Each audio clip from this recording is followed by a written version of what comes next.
As the sun sets, the City of Angels, Krung Thep, Bangkok, Thailand, plays host to Super League 2025.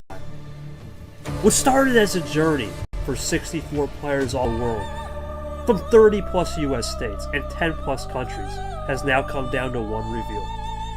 A pack of players have went through the courts of March, the tire tracks of April, the movie masterpieces in May, the jackpots of wins and sins in June, and the final apocalyptic August battle to try to stake their claim for one night only. 16 will stake their name and claim a Super League spot. But in a city full of delicious food and the hustle of night streets that show no mercy, the temperature is only rising. The smoke is only getting hotter. For some, a fairy tale. For some, turbulence into the unknown. From the past to the present, like an ancient Thai temple rounded with history and Zen energy. Tonight, there is no more questions of what if and what may have you. For tonight, we come to the city streets around the world famous for both Asian culture and the Mecca of hustle. To answer one question, who made it? Sawatdee Cup Thailand. Sawatdee Cup Super League 2020. Sawatdee Thorn Yen and Marie Uno. Pecan Tag. Let's go.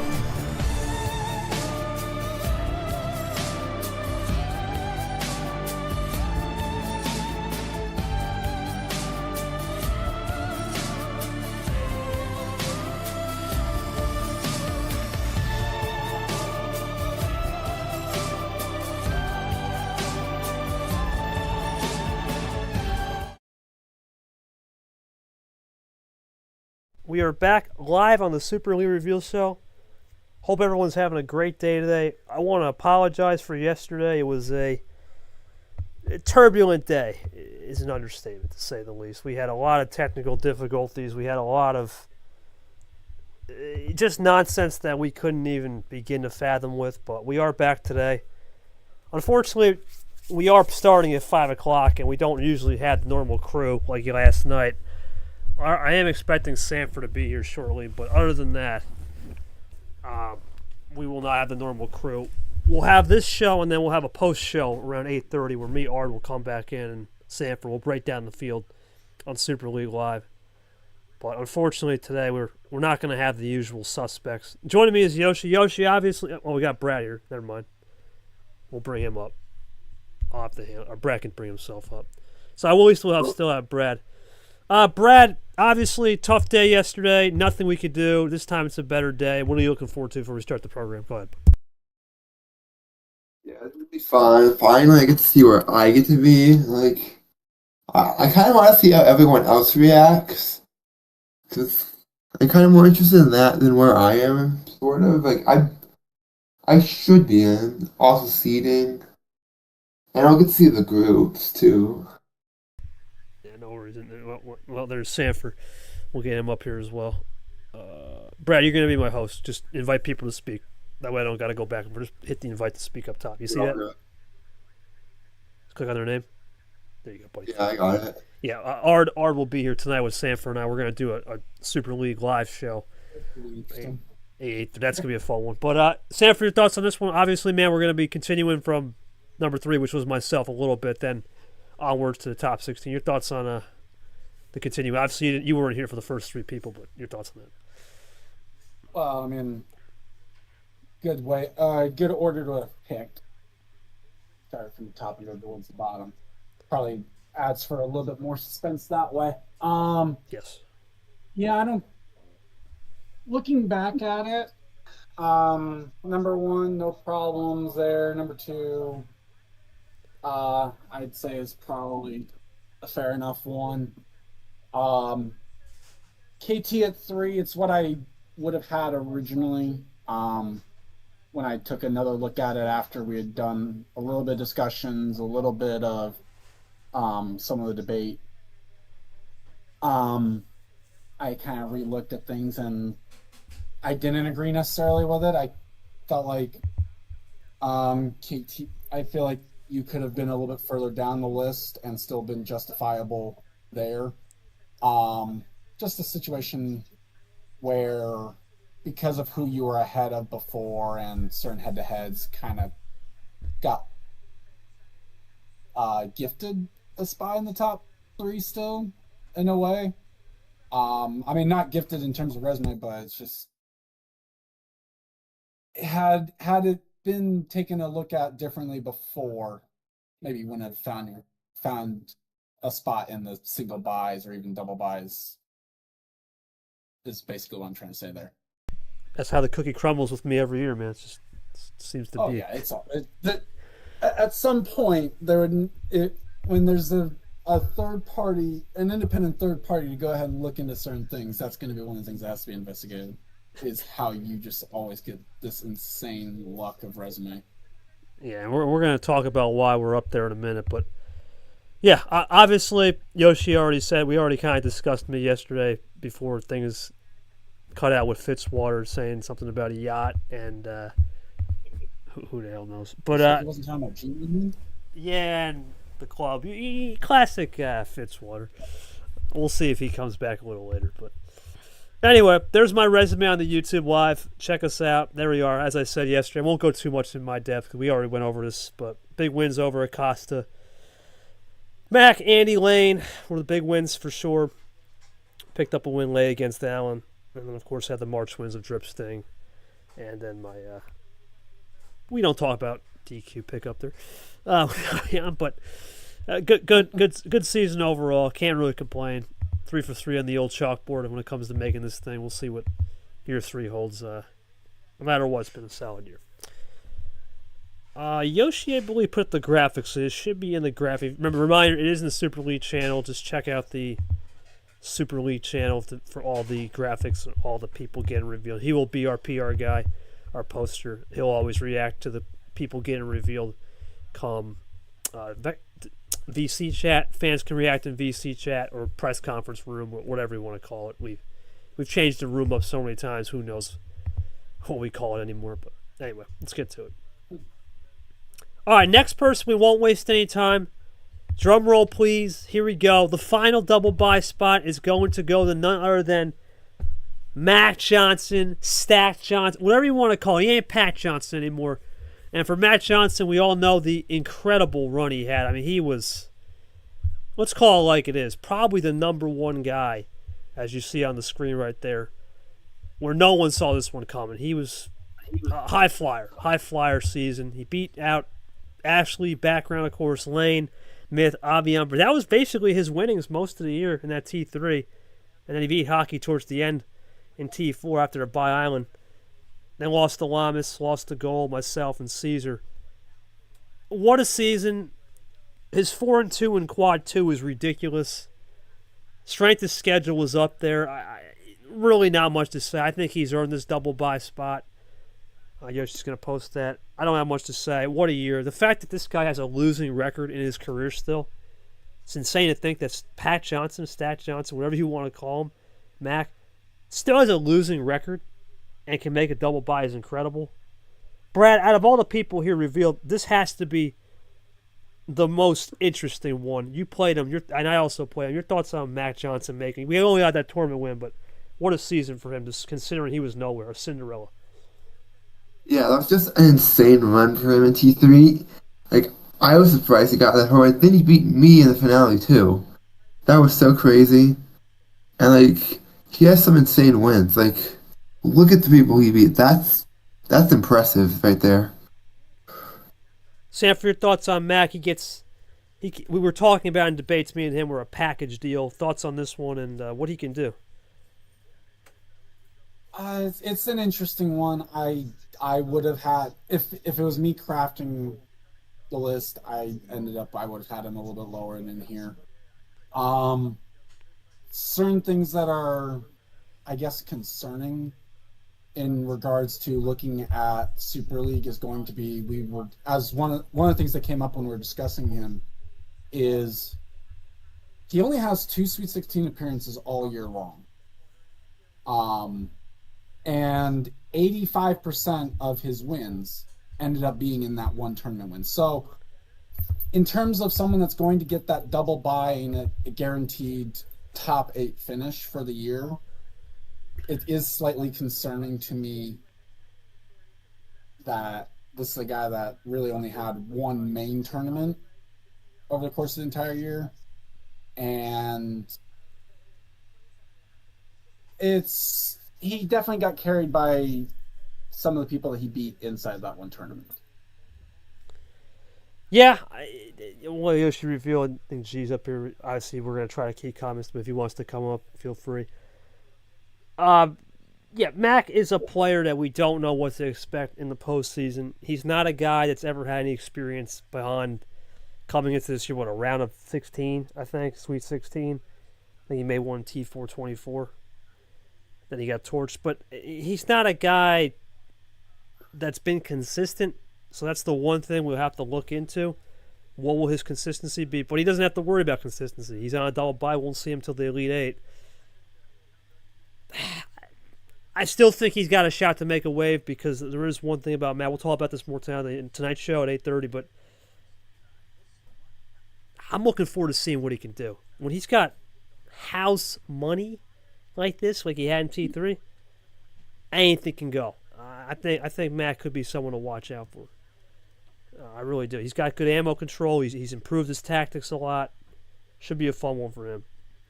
Yoshi says starting off poor. I should probably put the live chat on. What am I doing? Hold on a second.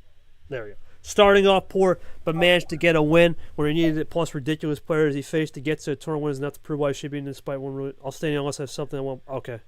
No problem, G.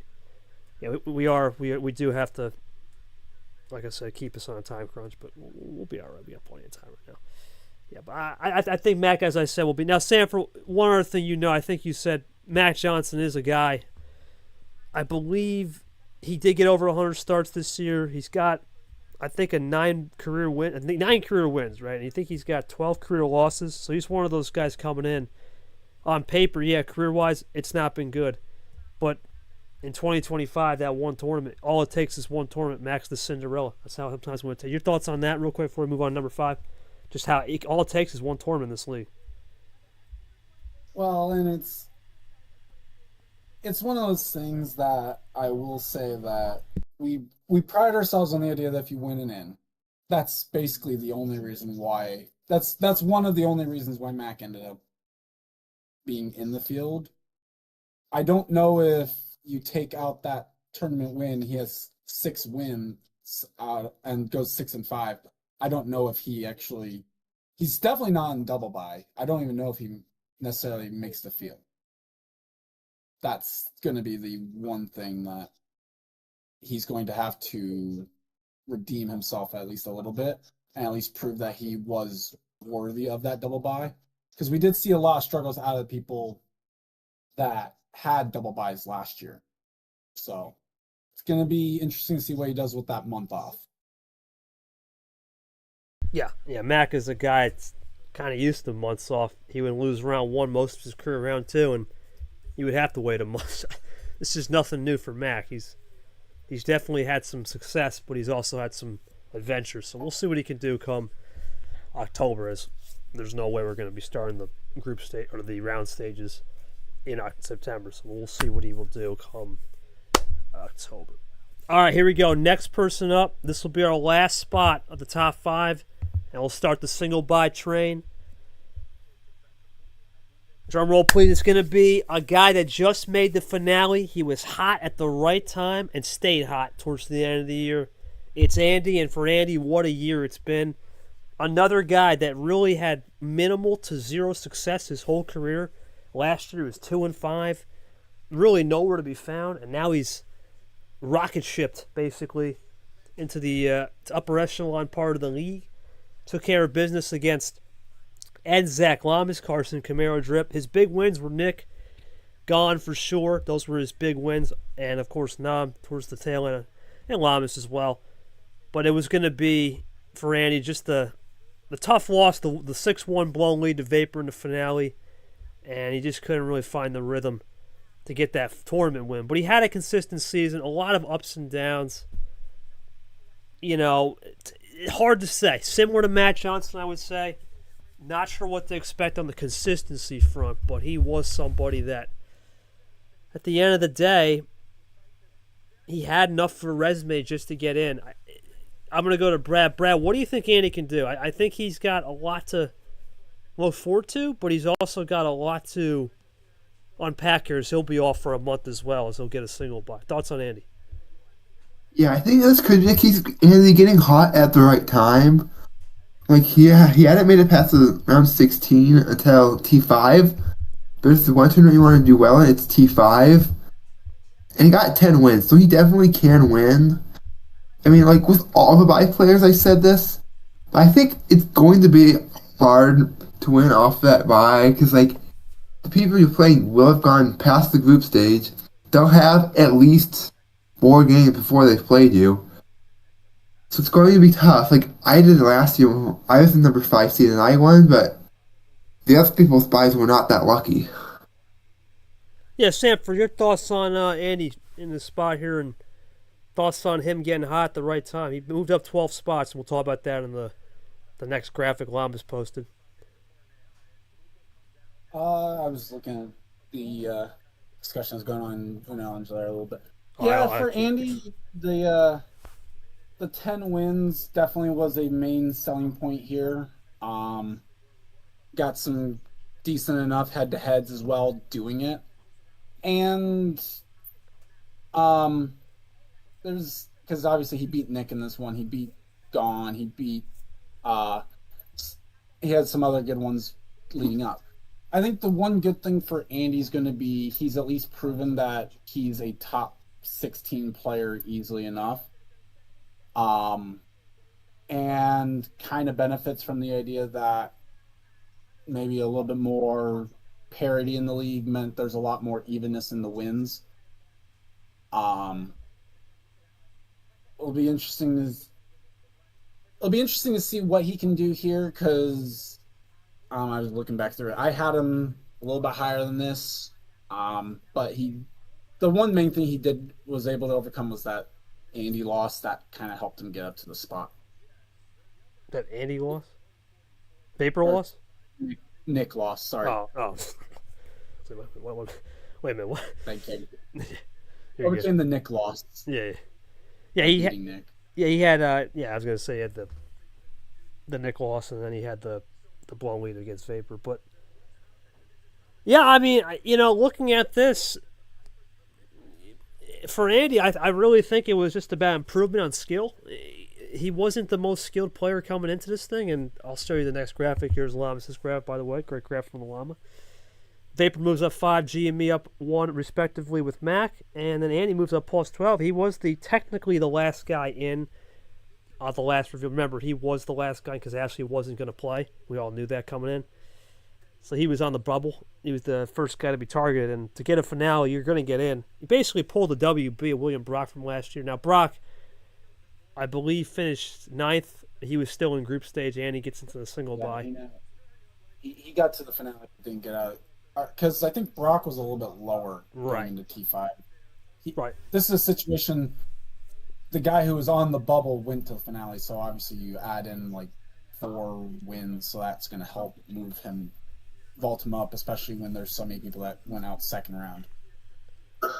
Yeah, it was a cluster, man. It was a cluster from back there. But that's the graphic. We'll see what he can do. I think you look at the field breakdown of this top 5. Vapor, obviously, Master, G-Master. Mac, Andy, Novices. KT's a legend. It's been a good mix. I think everyone's had a good season. Definitely plays into what I was saying with you talked about the resume luck. Yeah, 100%. Beating Mac and Andy were clutch. Having that H-to-H was big, but I think he could do something, especially even with the month layoff. He's another guy, a lot of his career, round 1, bust. Round 2, right, he makes it to round 1 and he's out. Then he makes it to round 2, gets that first. Then he's used to the bye, technically. He's been off for a month before in his career. Won't phase him. Don't think anyone's really going to be too concerned about that. It's just about similar to Mac. Can he develop consistency? That's going to be the key with all these guys for sure. And time will be telling there. So that's the top 5 revealed. Yoshi, if you could you post that graphic Lamas made? Hold on a second. The top 5. Yes. Hold on 1 minute. Let me just make sure you got it. Did I send it to you, buddy? Yeah, see if you can post that. There we go. Yeah, that's it. There it is. There it is, yeah. Just headline to say 1 through 5, my man. Yeah, just put just so it doesn't look out of place. Just say I'll do it for you real quick. Hold on. I'll get on my phone 1 minute. I think the one thing that's really telling about how diverse this season was is you look at that and you look at that top 5 and Vapor's the only one with multiple medals on it. Yeah, it was a weird year. You talk about Vapor got the trophies, right? The 1 trophy and the gold in a regular season. The rest all got 3 different types of medals, whether it be a gold, silver, or bronze. It's been a year of inconsistency and consistency in a weird way. It's been inconsistently inconsistent. Whereas last year we all knew KT, Ashley, Tago, Cap, Brad. We had a breakaway. The breakaway was clear. There was no and ifs or buts. 7 through 16 was pretty clear. This year was trying to find a needle in the haystack on some of these resumes. So it was definitely interesting. We'll talk more about that later. Yoshi, did you have anything to say about Andy, man? The chat, or are we good to move on? Feel free if you want to say that. I want to give you your chance to say something, my man, before we move forward. And then we'll move on. But as we wait for Yoshi to say something about Andy, I mean, Sanford, I don't want to spoil too much because I know we got to talk about the show tonight, but your thoughts on anything else that we may have missed on these top 5, or do you think we got most of it right for the most part? What do you think? I think for the most part it's right. I think in retrospect, I'm not worried about you in terms of making us have it look justified when it comes to playing on the table. It is just one of those things that maybe when we see some of the other ones, maybe it might not look as great. We'll see. Yeah, we'll talk more about the guys that when we get down to the bottom of the barrel and guys on the bubble. Right now, all these guys going to do what they got to do to just relax and rest up. Didn't have anything specific. I remember initially really liking his case for being higher than this. But I think a top 5 is all but fair. I remember I played him in tournament, but cool to see him. Yeah, somebody like Andy, we don't know what to expect, but yet we do know what to expect. He has experience in other leagues. He has experience in maybe this said league, and we just don't know it. Right? Only certain people know about that said league. So it is a unique aspect of this league. It is a unique aspect, for sure. There are other leagues to participate in. We go from there.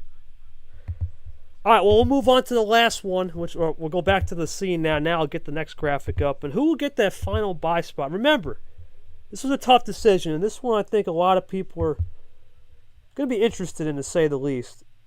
And I need Sanford to comment on this because I think this is where we start to really get down to what the heck's going on here. If I can find the graphic and not be a fool here. Let's see if I can find it. There we go. Got it going.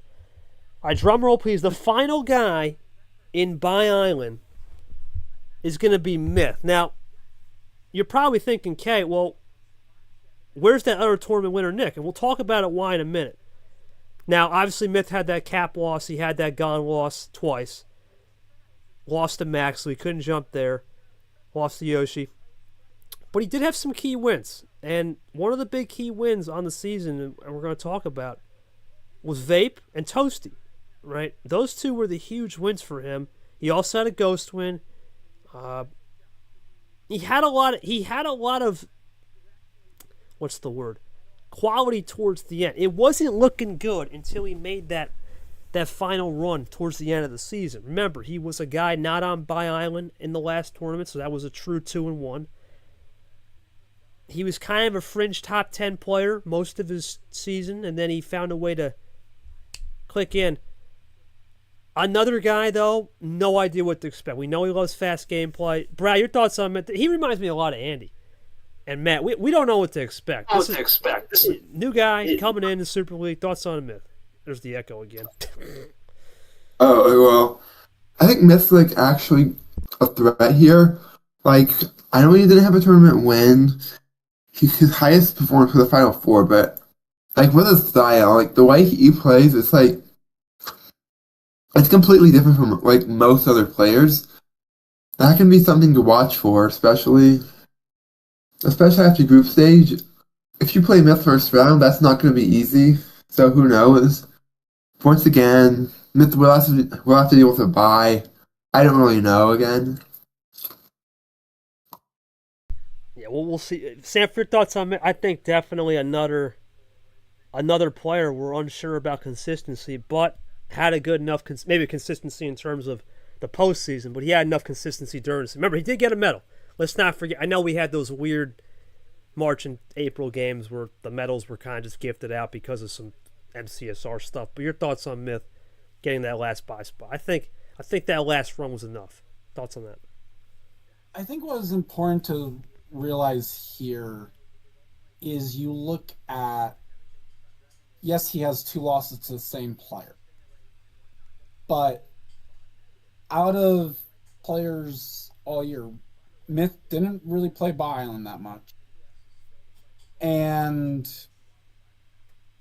he would make it to the Sweet 16 often. Like, he got there 3 times over the course of the year, which, especially as you're looking at the top of the field, that's something you definitely want to see.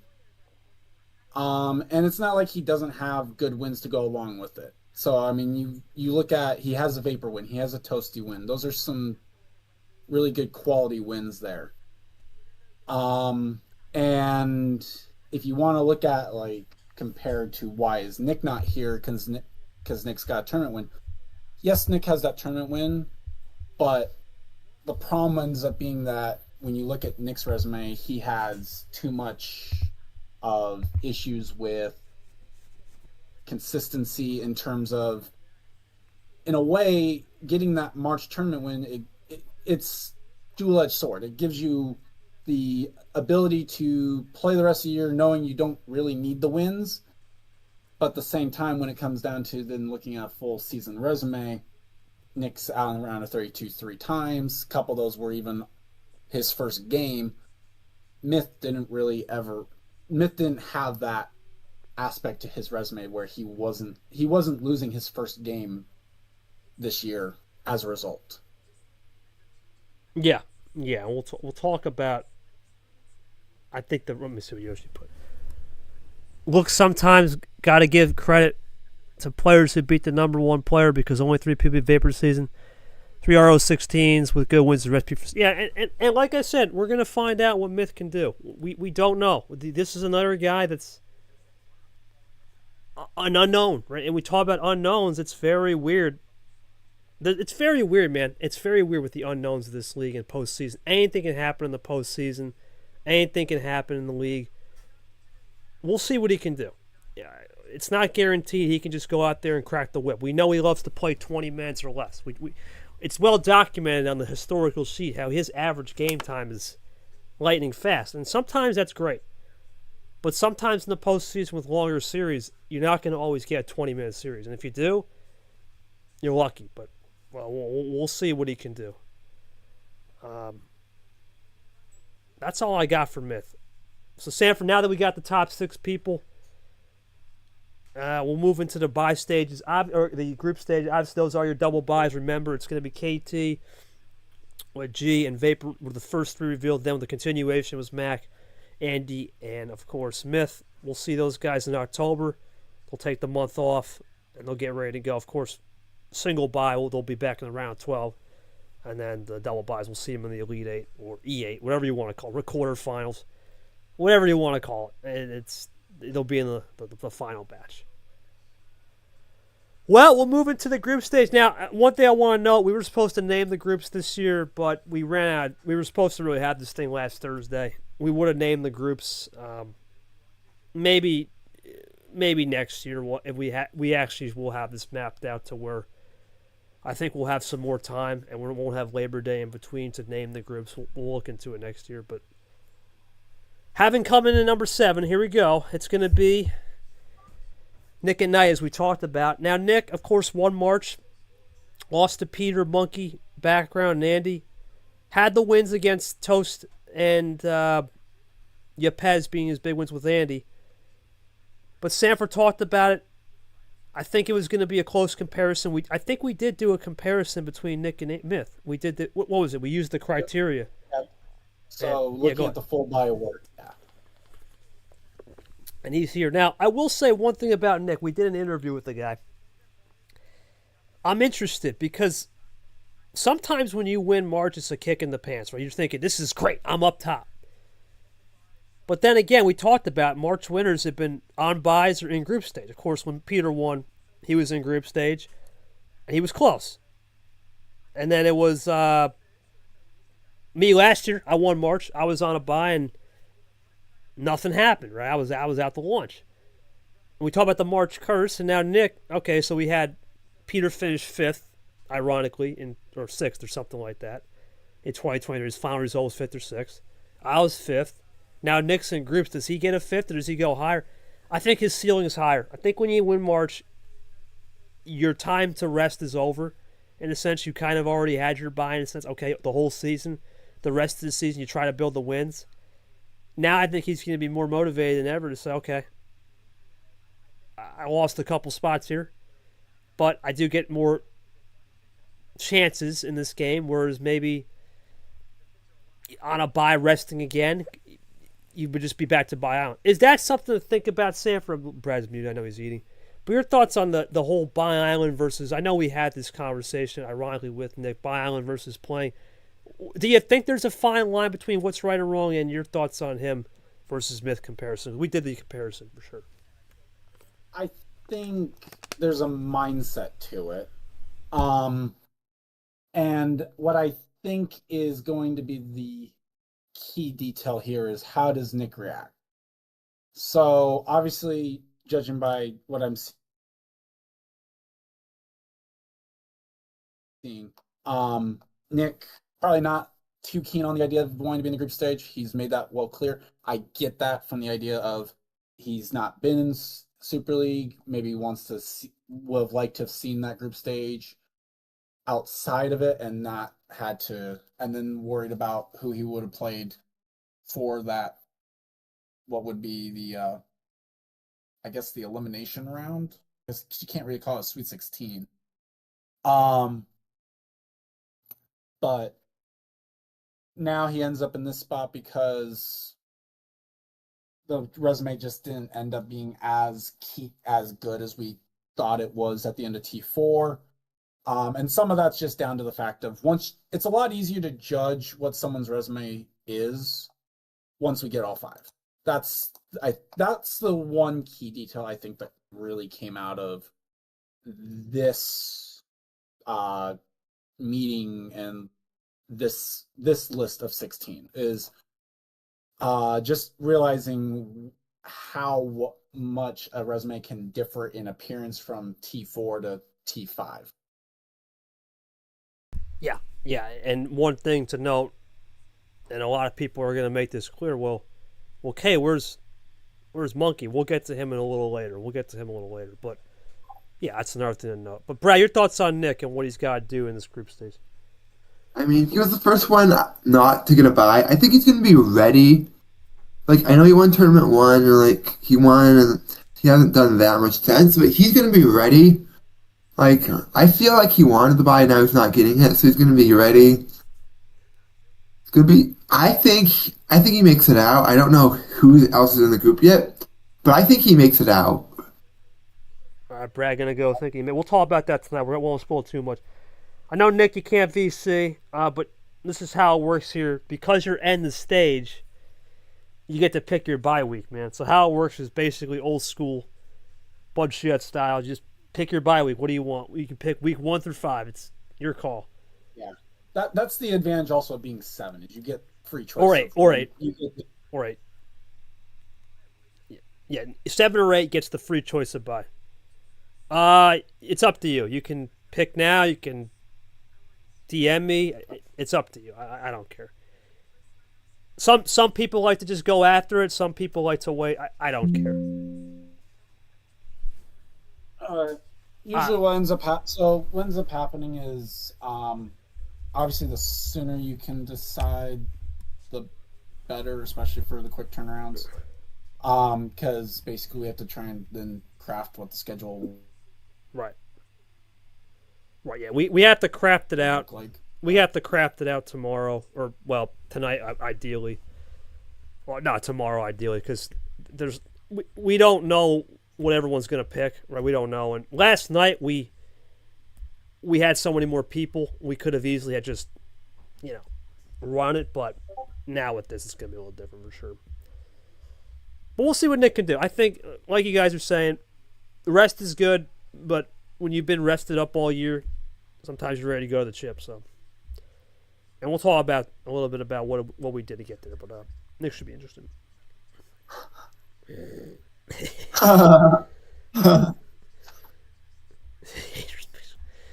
I mean, you're calling it that. I'm just saying wasn't. It wasn't as good a resume as we thought it was prior.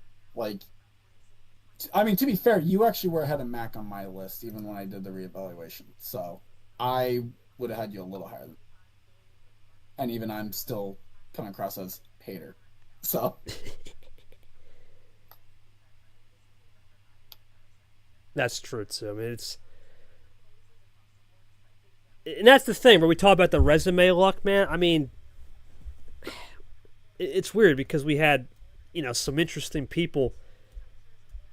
You really can't do much when you pick a Nick, right? Ashley isn't playing, right? Monaco, Bo, and Steven had a grand total of 2 wins.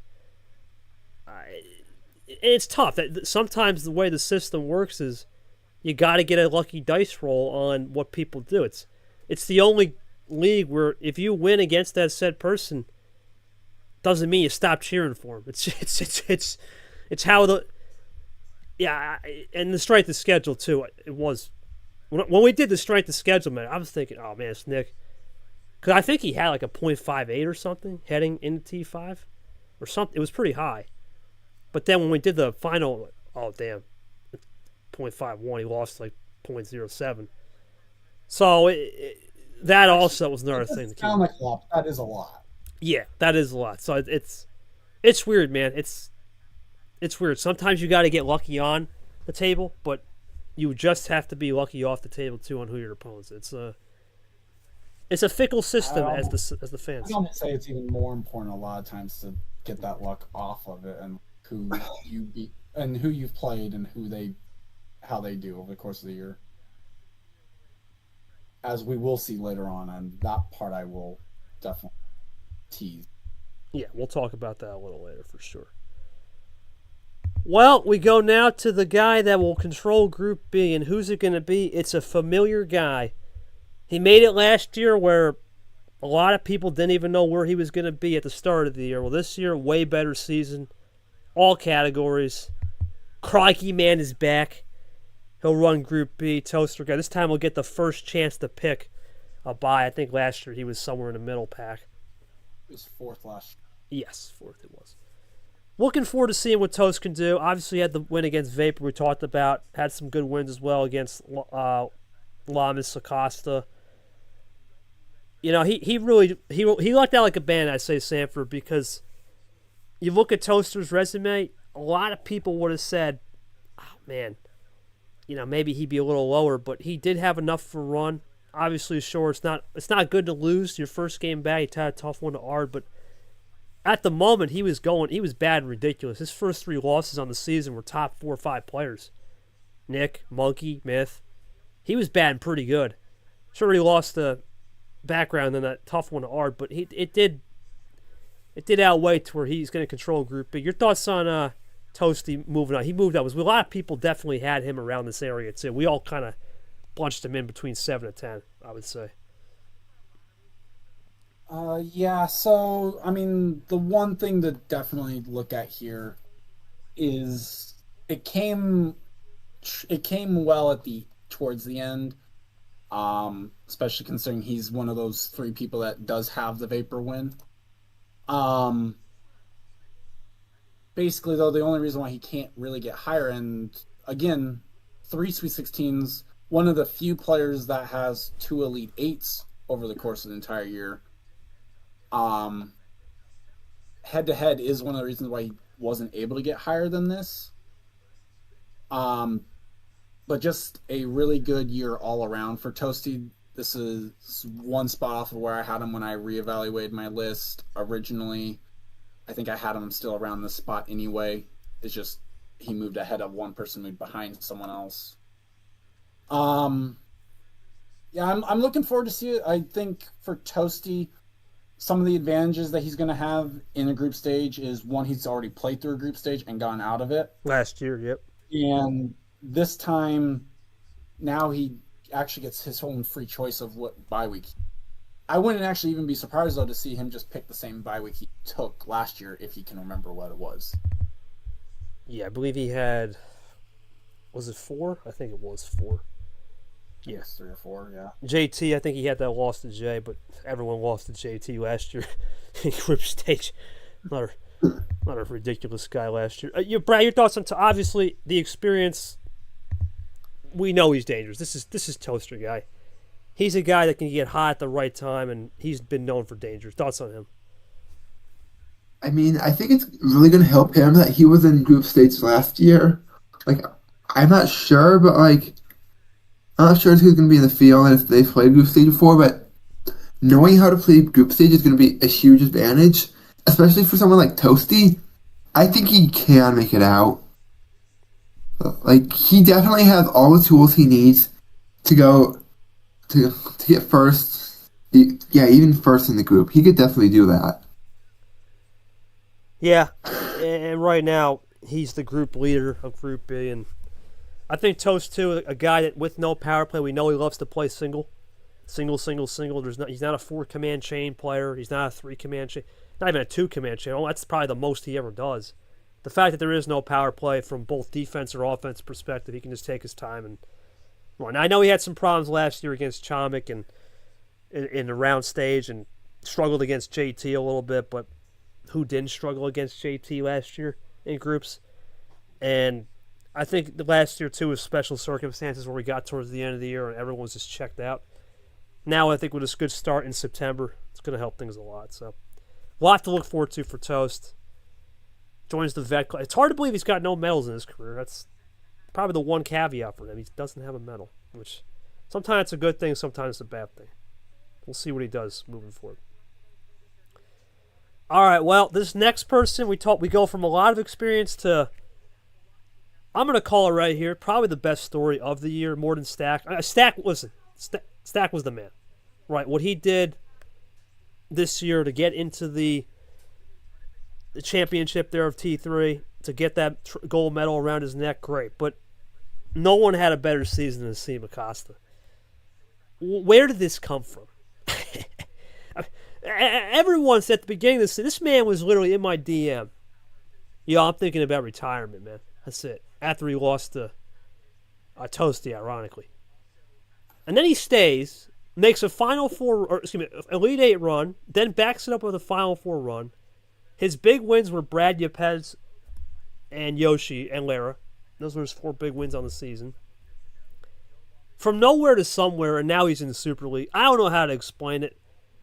What a weird turn of events. From a guy who was about to call it quits to, I'm here, boys, and I'll see you around. Sanford, where do we begin with Acosta? Because we had him, I think it was 6 or 7. We did reevaluate. He dropped a little bit, but Toasty Acosta in Group B? We're going to get a guaranteed rematch. Thoughts on that one? I think they both have aged in both good ways, too, because Acosta's not the same player from April, and Toasty sure as heck ain't the same player from the start. Yeah, what a world we're living in, that Asim Acosta, who at one point, I'm pretty sure the story was, will he ever win a game? I mean, much like Mac Johnson at one point. The only thing is that Acosta didn't go out and win a tournament like Mac did. 8 wins, solid year no matter what happens. Definitely a story of resurgence and perseverance. And again, 2 Elite 8s in a way, if you consider the fact that he had a Final 4 loss and an Elite 8 loss. And definitely a situation where he gets in. I can't even say it's because of the wins. Actually, now I'm looking at these wins, but it's just a solid year all around. And congrats to him. I'm looking forward to see what he can do. Especially considering for a fact that if you end up in the group with Costa here, you're in for at least one long game, and anything can and most likely will happen when you get a game where everything gets used up and you end up with a 30-minute game. So we're going to see a lot of games make the chart for Costa in Super League, and it's going to be interesting to see.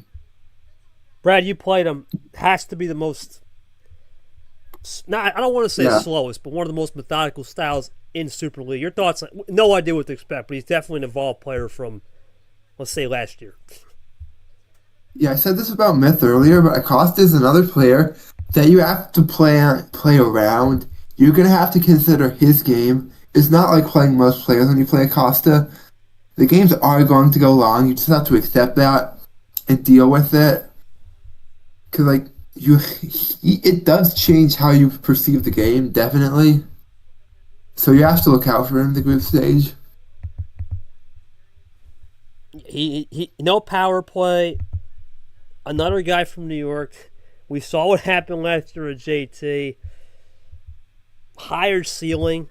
I was talking with Jay Caesar. We were talking about this at the beginning of the year, ironically, with two players. We both said Acosta was one of them. Jay, I don't remember who the other person was. It might have been Arya. We had talked about those two players really. They could make a late season charge, and well, they sure did make a late season charge, and I don't know. Let's see. We'll see what happens, man. He's a guy that we'll see what Yoshi thinks. I played him back in March, but those were not normal circumstances. We both were dealing with a snowstorm. I mean, who knows? I got the win. He showed up late, but the funny thing, I remember telling him, "Hey, man, you're special. This was a special circumstance, but you still got it in you." And yeah, ever since then, he's been a rocket ship, and he's taken off. There's not much really to say than that. He's been a rocket ship and has taken off. We'll see what Yoshi says, but I'm interested to see what he can do. I do want to thank Acosta, Andy, and Matt, by the way. That the invoices will be sent later. They really helped me out. You're in for something. You put Acosta 3 dots. Oh boy, yeah. What a player, man. What a guy. What a guy. Oh my God. I think he is actually. I think he is actually watching YouTube. So if he is watching, buddy, we'll wait for we'll wait for you to. Get the bye week. We gotta wait. How it works too is you can't really pick without the player ahead getting the pick on the bye. So that might be him right there with the emoji. I don't even know. It was actually. So considering he's definitely watching in some capacity. There he is. Let's get him. Acosta. Let's bring him up. Hi, Acosta. Bring him up. So Acosta, you'll have second pick. What'll happen is once Toasty gives his bye choice to KT, then KT will DM you. It is the one thing guaranteed that will always be done mainly through DMs, no matter what the situation. Yeah, we'll get him up here. Hold on. That's my man. Oh, there he is. My man is seeing. Can you believe this, man? You're in Super League. Last year, you think about retirement, bro. I did. I was thinking about leaving this league because I was doing horrible for myself in the games. But for a huge turnaround to go into Super League, it's amazing. What has this ride been, man? The dream. I know you talked about seeing the dream.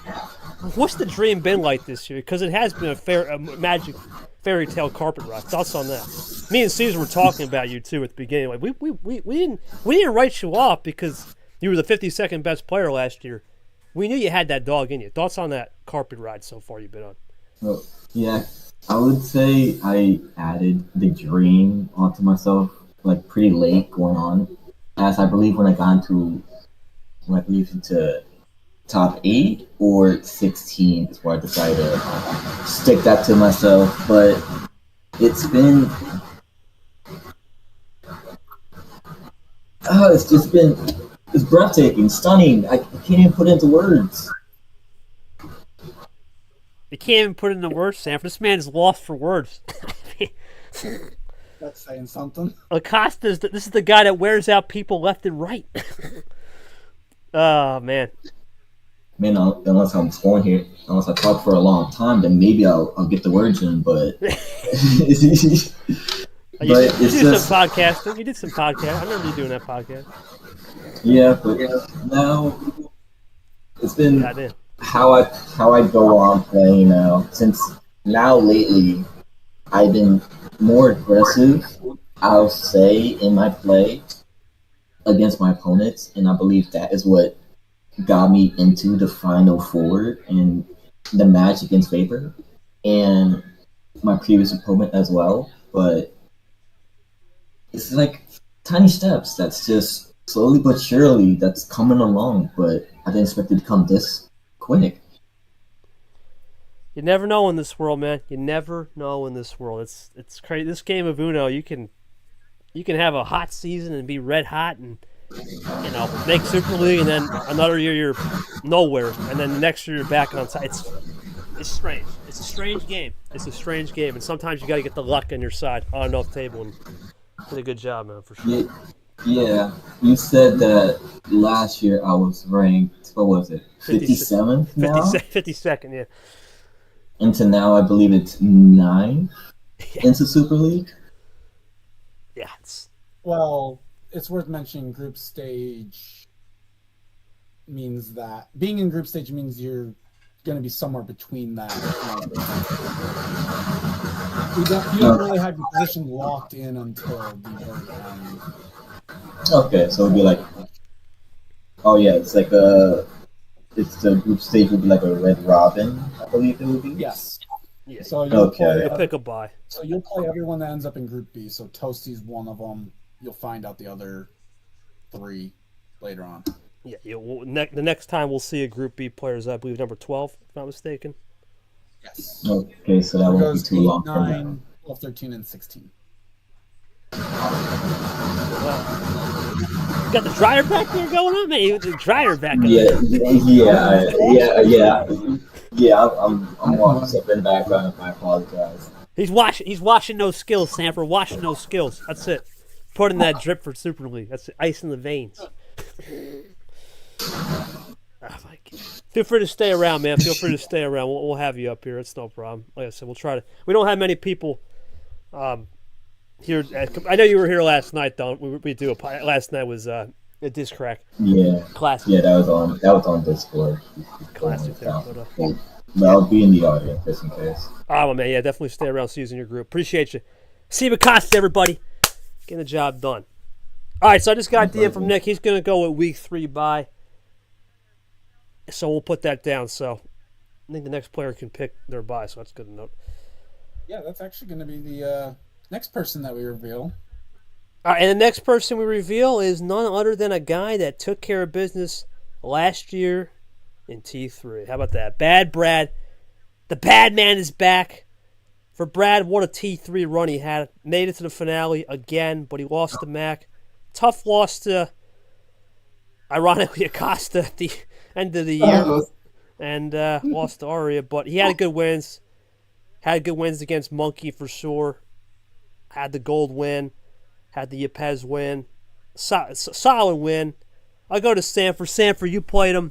Thoughts on Brad here squeaking into the final spot in the top 10?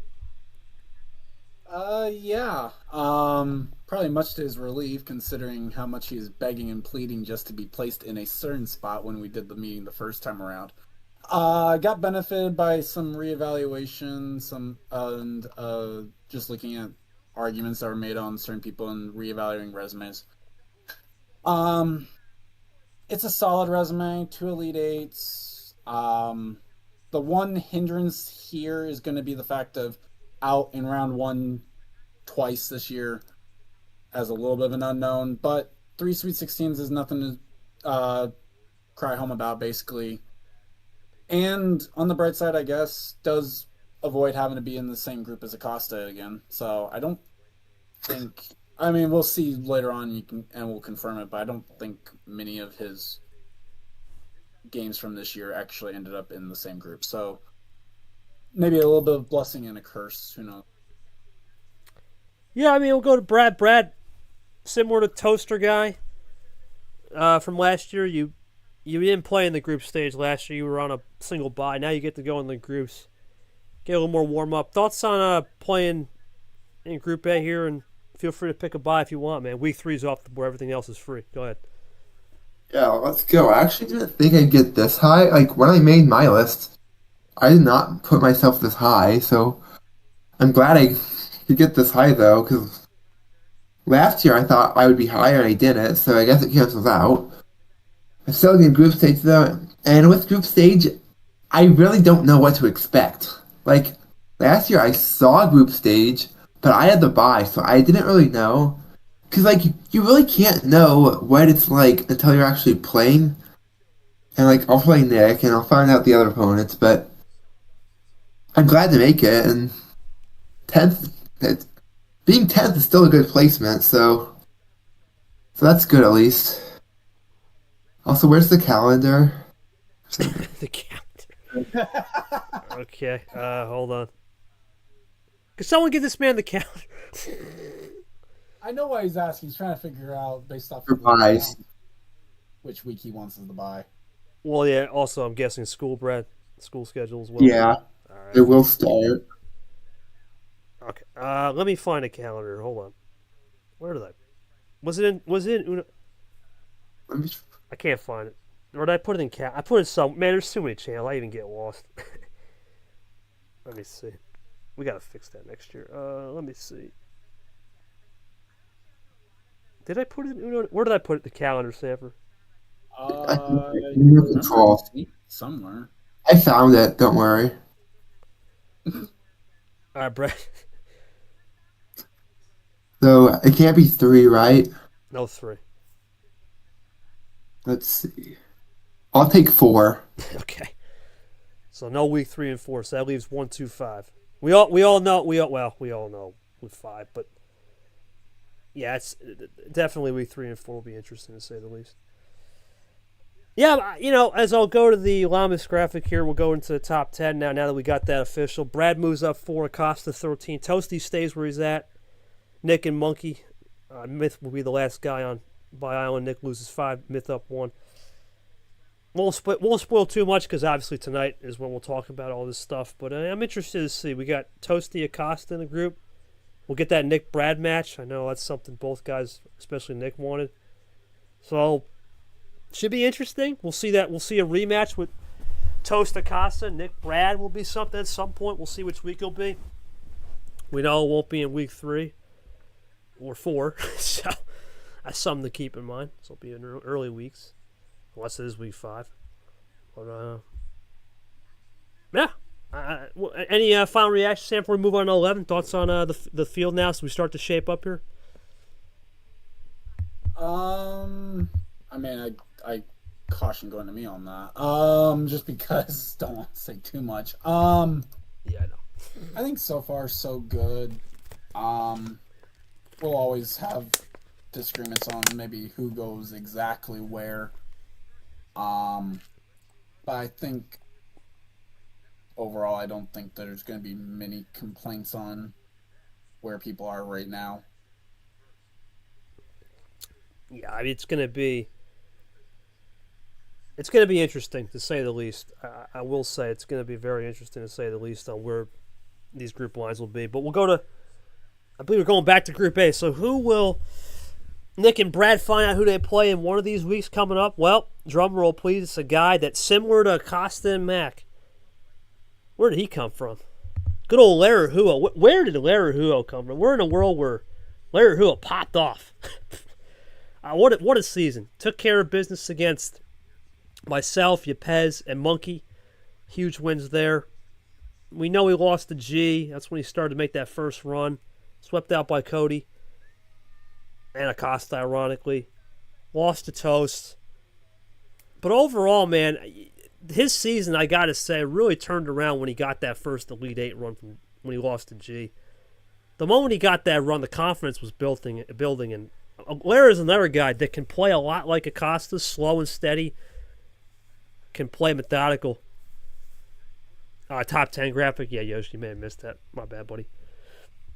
No worries. But, Sam, for your thoughts on Lara, he's got a unique style. Definitely benefited a lot after that G final, or the Elite Eight run. Then he took care of myself and Monkey. Thoughts on Lara, what he can do? He'll be in Group A as well. Yeah, this is definitely a situation.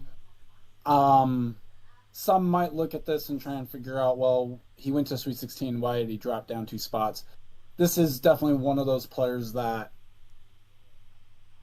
in a way, one didn't really help themselves by saying that they're surprised to be at 9 when they, on the last ranking. Definitely on reevaluation as well. Kind of realizing their resume wasn't as great as we thought it was on T4, but still a solid resume. Gets them into the field here, and another Super League rookie for out of our 11 spots. Yeah, we got a lot of those rookies. Brad, your thoughts on Lara coming in here? Obviously, you've seen his game. You know what's up with him. Methodical as well. Thoughts on what he can do? Yeah, I didn't really see him much. I didn't play him this year, but still, I really don't remember that much. But like, he had a good run. Interesting to see, because I will play him in the group stage. So I have to prepare, but I don't know what to expect right now, though. Yeah, we'll get his buy prediction or something. We'll see what he will pick in a little bit. But yeah, I did play him. Interesting character. Like I said, a lot of like Acosta.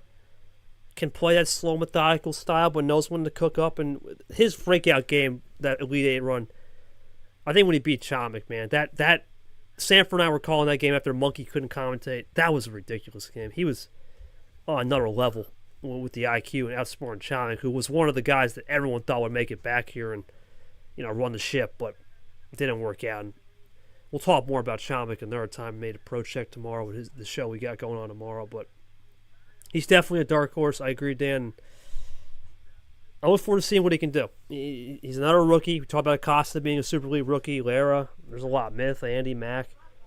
Nick. It just keeps piling. A lot of rookies. Only Toasty and Brad right now, if you look at it in the group stage. But we'll see. Group A will be right now. You got Lara, you got Brad, you got Nick. It's shaping up to be an interesting Group A for sure. With Group B being led by Acosta and Toast on the helm there. Yoshi, your thoughts on Blair real quick before we get to number 12. But yeah, so far, interesting to say the least. I think Sanford, a lot of guys are starting to fill in. I think Lara, too, you got to keep in mind, no power play. He's a guy, he does remember the era 2023 of no power play. He does remember that, where it was just nothing in play-ins, which is interesting. So he has playing experience where there was no. He may can go back to that energy, but a long time for him, and we'll see if he can find the consistency, for sure. All right, we'll see what Yoshi will say. Anyone else wants to say anything? I'm sure we should be interested. Now we'll go to, I believe, what is it? So the next two will be Group B. So Lara would. Technically, Lara, if they're here, would be able to pick their group or their bye week if you want to. So think he's here. Lara, definitely, if you're watching, with the first two picking their buys already. Which ones are off the table there? It's 3 and 4. 3 and 4. 3 and 4. So 1, 2, or 5. If nothing else, KT probably will be DMing you here shortly after we wrap up today. Yeah, I'll take care of that today. Well, at some point, probably after the show. So we'll see what he can do, but we'll see how it goes. All right, well, we'll go to number 12 now. This one, we're going back to, if you take a snake draft, you're keeping score at home. Now we get back to Group B. So we'll go to Group B here. Who's it going to be? Well, this guy definitely made some headways, for sure. He definitely made some headways, but he was one of the most boomer bust players of the year. Welcome back to Super League Varigold. And for Varigold, T3 definitely was, and 4 was definitely his big calling. He really was out the first 2 rounds. Similar to Acosta, nothing going for him the first 2 tournaments. Then turned the wick up, and the big wins for good old Varigold was Caesar, of course, and then Mac, and of course Background being the 3 big wins. We'll never know what would happen with Brian. We'll never know with that DQ win, but even more than just that, I think for Varigold to get back here, knows the system very well at the group stage. Yeah, I think Varigold could be a threat, Sanford, especially with Toasty and Acosta. I think this is going to be more of an interesting. I think it's more of a wide open. You think Varigold would be the favorite in this group off of experience, but you never know. Your thoughts on Gold here at 12?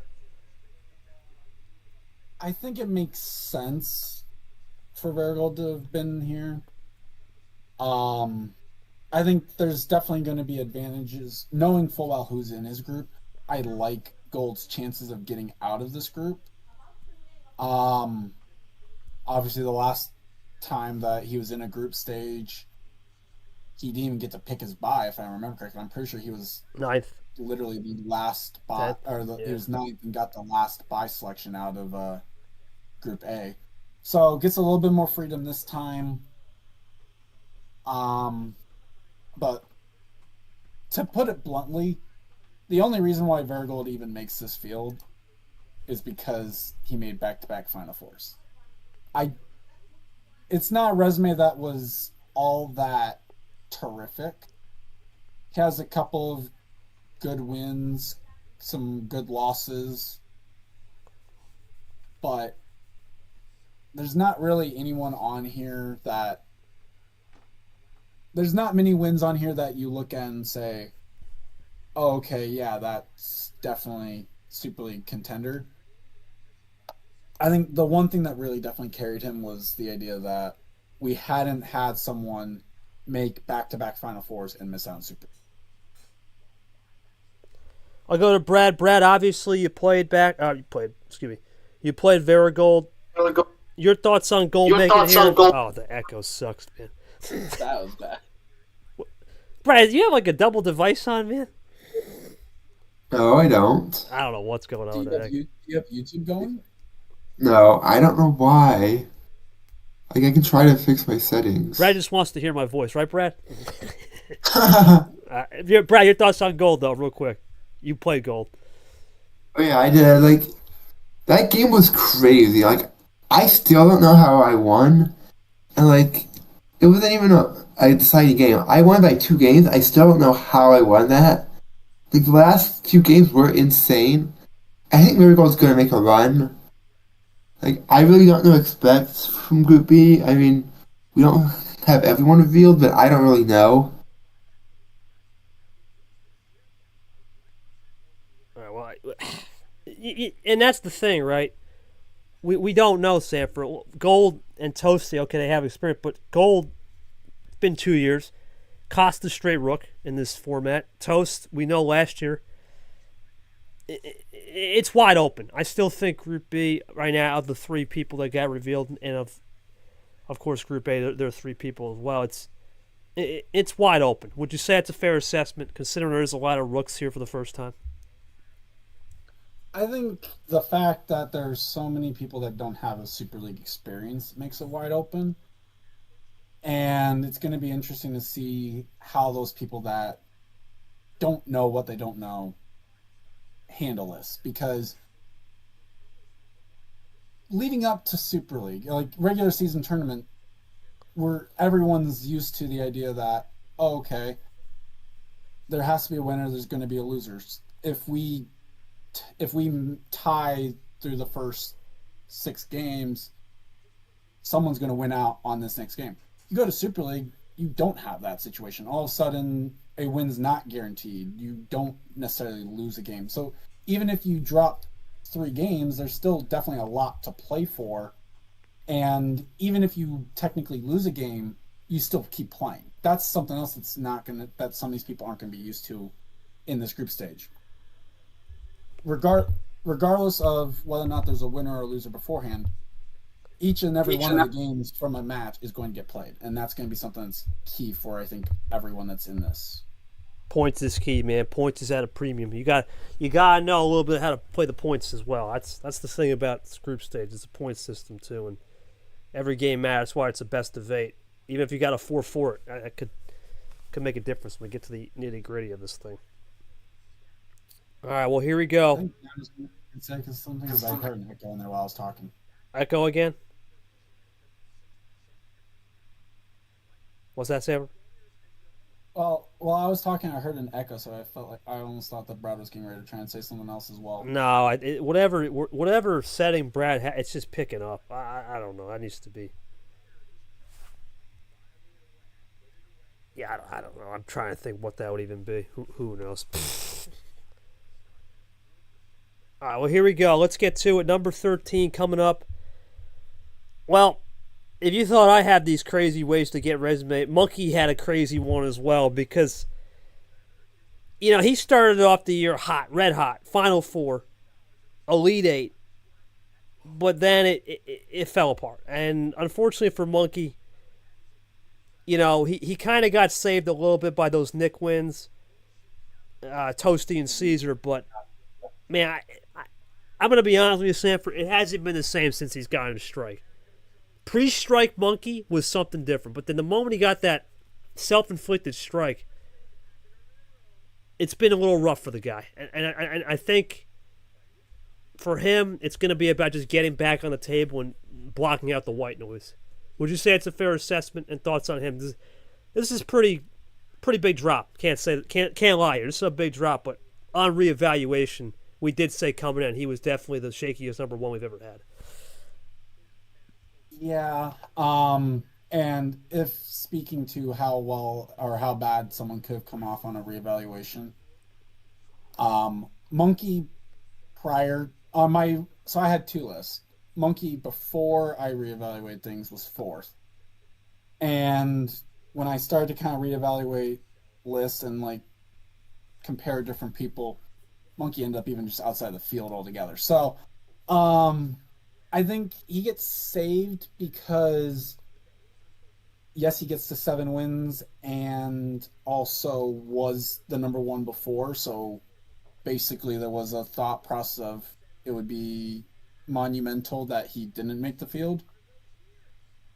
Kind of got lucky that there was eventually someone that basically he got really lucky that in one of the people, I think it's the next person coming up even, that he was able to beat them on full body of resume, and it was enough to at least stop the drop for him. But this could have been so much worse for Monkey, and definitely needs to find that spark again and return to form. Yeah, Brad, your thoughts on Monkey? This, like I said, pre-strike Monkey was ridiculous. He was on another level. Then once he got that strike off that Bi-Island T4, it's been a weird year to say the least. Thoughts on him? Definitely hit or miss. Yeah, well, I'm just kind of glad that I am no longer the person who was number 1 after T4 and dropped the most, because last year I was number 1 and then I fell to 5th in the final ranking. At least I still got a bye. So, other than that, I feel like Monkey has to, reset everything and just take it one game at a time. Just act like the past didn't happen. You just try to do your best. I still think he has talent. He can make it out of group stage. I know he can. It's all about, his mentality. It's going to be about how he thinks. The mental side, basically. Yeah, mentality will be key for Monkey. He's going to be... I don't know. He's going to be hit or miss, Sanford. It's going to come down to what Monkey will show up. He has a unique way of... breaking the echo chamber of a lot of things. So we'll see where he can go. Let's not forget, 2 years ago, he was tearing up a study guide and now he's in Super League. Oh God. Wasn't gonna say it, Brad. Wasn't gonna say it. I wasn't gonna say it either. Wonky or wonky, baby. Well, no matter what he's doing right now, I'm sure he's getting home from school and munching down on his favorite cookies and cream ice cream and getting ready for a healthy salad dinner. That's usually with the monkey special, so wish him the best on that. We talk about wake-up calls. Maybe this will also be the wake-up call that Monkey, because he got a round of 32 loss, stayed up high. Now he takes a second round of 32 loss, takes a big hit. Maybe this will be the wake-up call he does. We'll see. It's going to be... let's not bring that ALP in with the Sharpies, man. Let's not do that. Nom's also watching. Let's not think about that. Anyway, let's get to the next guy, and it's Mr. Quad 3 and 4, except in 2025? Caesar's in? What world are we living in? Well, Caesar makes it. It's hard to believe. We'll bring him up here in a little bit, but yeah, that's right, ladies and gentlemen. Jay Caesar, who missed out on the inaugural Super League, which was in his backyard, all the way down in Sao Paulo, Brazil, in La Carnival. He makes it in. Really, he's got to thank a couple people. Stat Johnson, who would have thought that would have aged well? And background, obviously lost to Chomik, lost to Monkey, but he'll avoid Monkey, I believe, right? Or am I wrong? Yeah, he'll avoid Monkey. I think he'll avoid Monkey. Yeah, so we're back in Group A, right? Group A. Yeah, he'll avoid Monkey. The final in Group A. Yeah, he'll avoid Monkey. So if you're keeping score at home, Group B is Toasty, Acosta, Gold Monkey, and now Group A is Nick, Brad, Lara, Caesar. I'm going to bring Caesar up in a second. Sanford, Caesar really has got to count his lucky stars about that Mac win aging well and a background head-to-head because he was on the fringe the whole season. Thoughts on him? Yeah. All things considered, when you look at Caesar and the resumes he's had over the course of 3 years, I'm not sure this is the resume you would have picked as the one resume that gets Caesar into a field, but 3 Sweet 16s, hard to ignore, does get a MAC win, he had a background win, those are the main carriers. I think for Caesar, the situation's going to be how well can he react to no power play, and what is he going to do to be able to overcome some of the difficulties he's had, because Super League's a different beast, and we've already seen him struggle at times when it's against bottom tier players, even in the regular season. So this is going to be the situation where everyone's going to bring their A game. Can Caesar rise to the test?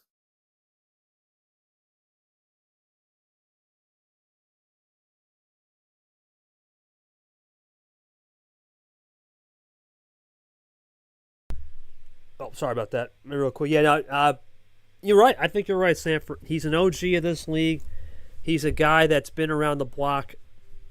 We'll see what he said. We'll bring him up. Brad, your thoughts on Caesar? Obviously, he's been around the block. He knows the system more than anyone in this league. Comp director. Thoughts I'm just seeing what Caesar typed in chat. We'll see. We'll see. Listen, man, we'll see. We'll see. We'll bring him up here. It's the hell of it again. Caesar, Nick, and Laruga, I have no idea what to expect from that group. I don't think I've ever played any of them in this league. I don't remember it. You haven't played Caesar? I'm pretty sure you have. I don't think he did. I might have.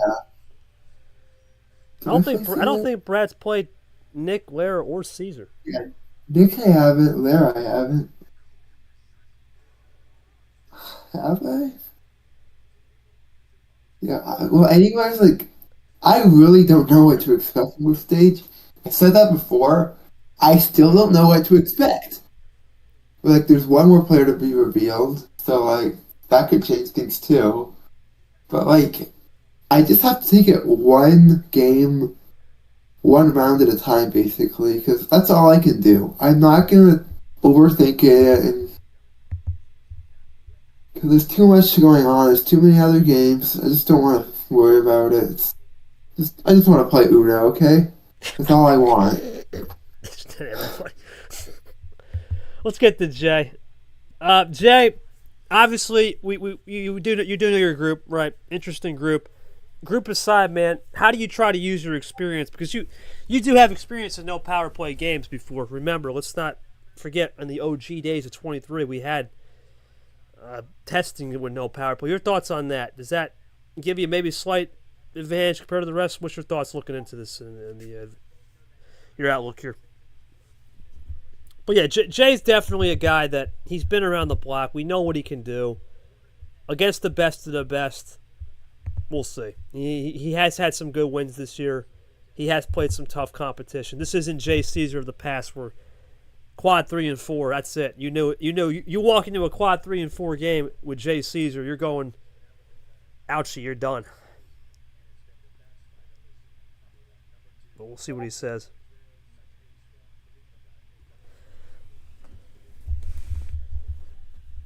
Let's see what will be here, Sanford. I mean, we'll see what Jay says.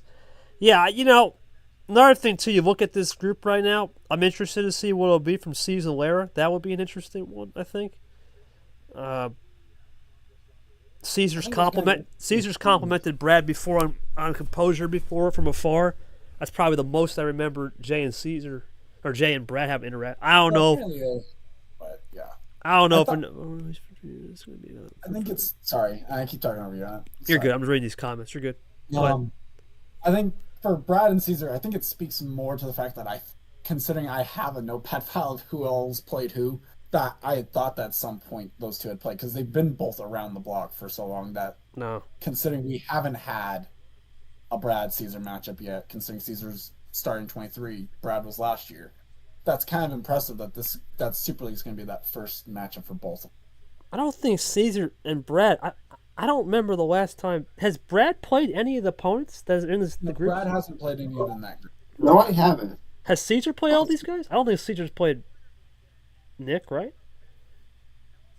Did he? No. Nope.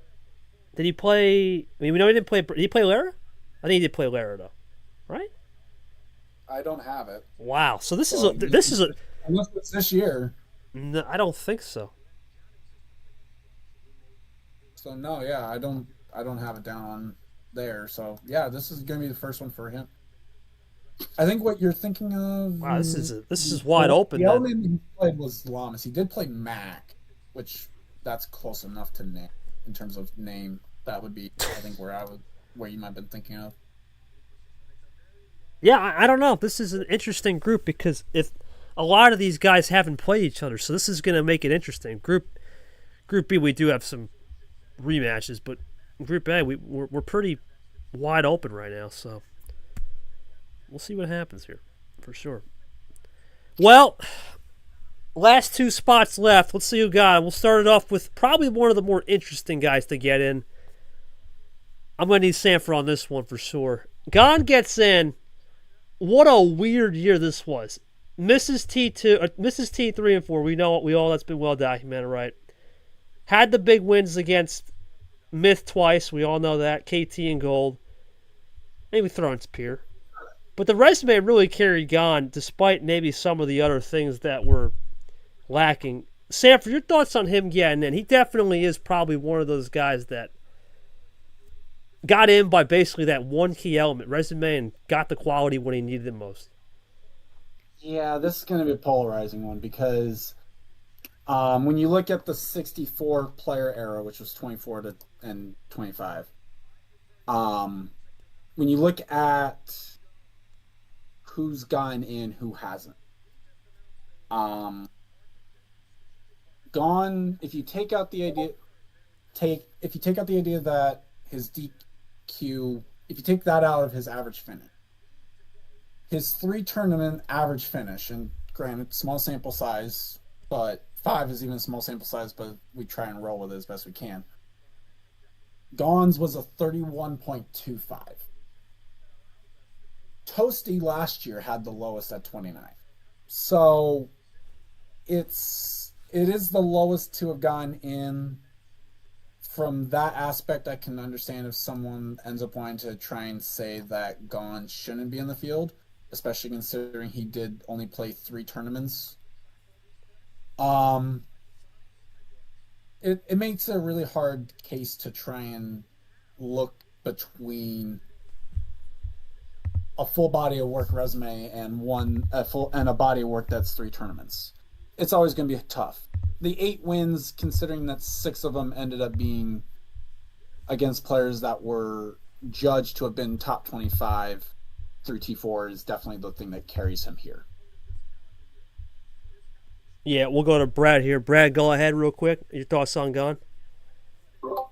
Yeah, like I was with people. I thought Gone should be higher than 15. I had him in my first list pretty high. I still got him high in my second list, but like he still had 8 wins.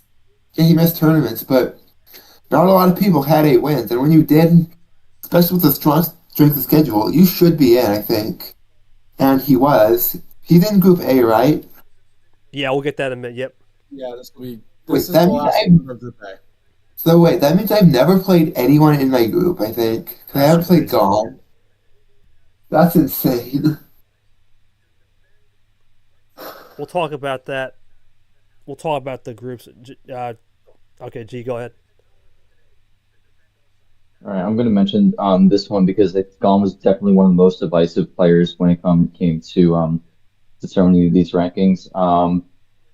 So really, with this, there was 2 philosophies, and I think both have their validities with it. So there's the philosophy of we need to reward the people who are here from start to finish.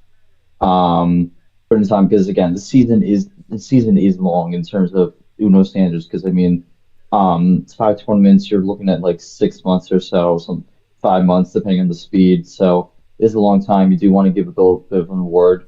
And then kind of just usually we're a little bit more lenient on like 1 missed tournament, but then when it's 2 and you only have 3 tournaments played, it definitely could throw you in a bit of a wrench.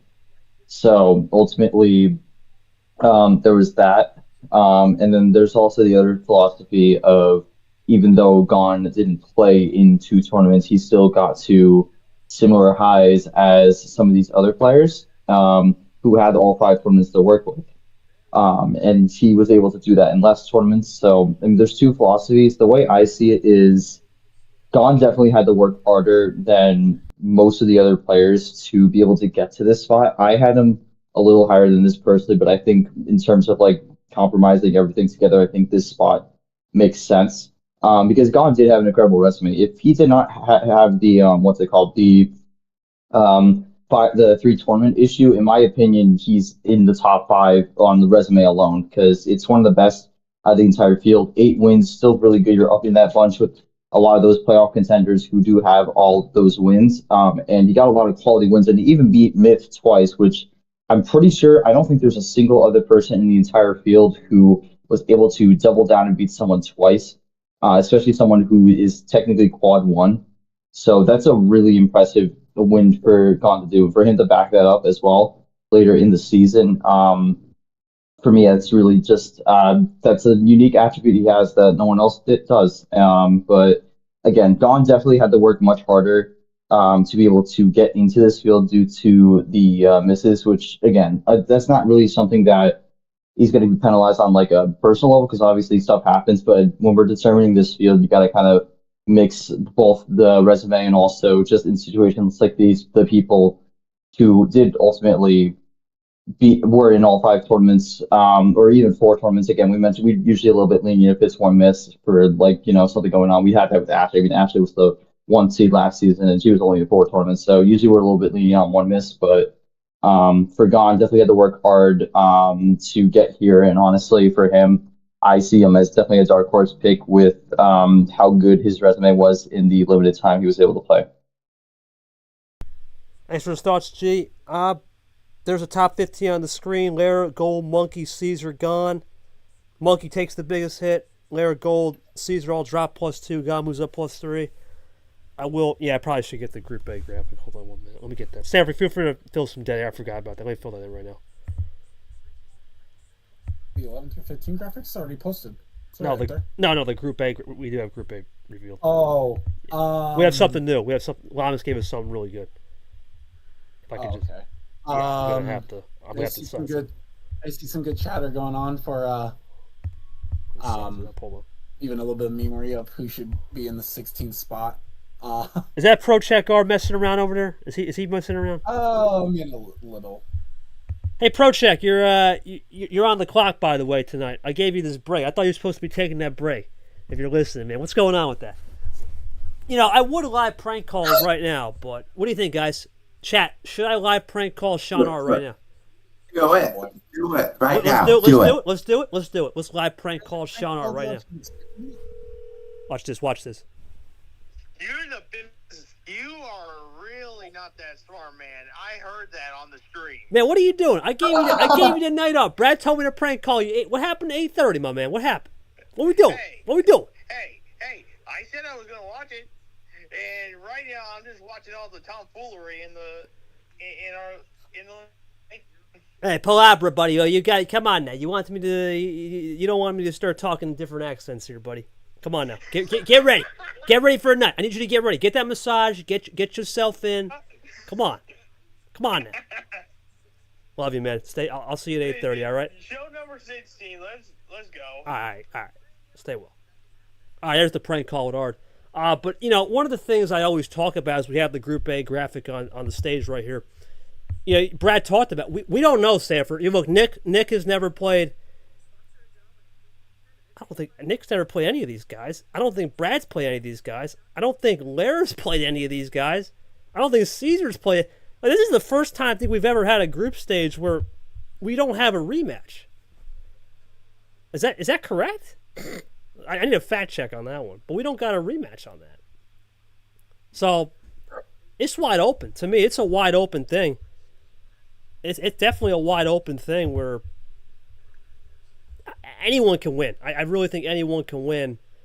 And a lot of these guys are going to be motivated. So we'll see. We'll talk more about this tonight on the show, the Pro Check show. But I'm interested to see what this field will be with the fact that nobody has played each other. That will be a unique experience. All right, well, last spot. Who's it going to be? Well, this was the last tough decision. This could be another polarizing one. If I can get this thing open. There we go. Well, drum roll, please. The last spot is going to be background character gets in by the skin of his teeth. Interesting. Brad wins for sure. Nick wins. Lost to Caesar. We all know the head-to-heads really kind of was saved. Jay had the Toasty win.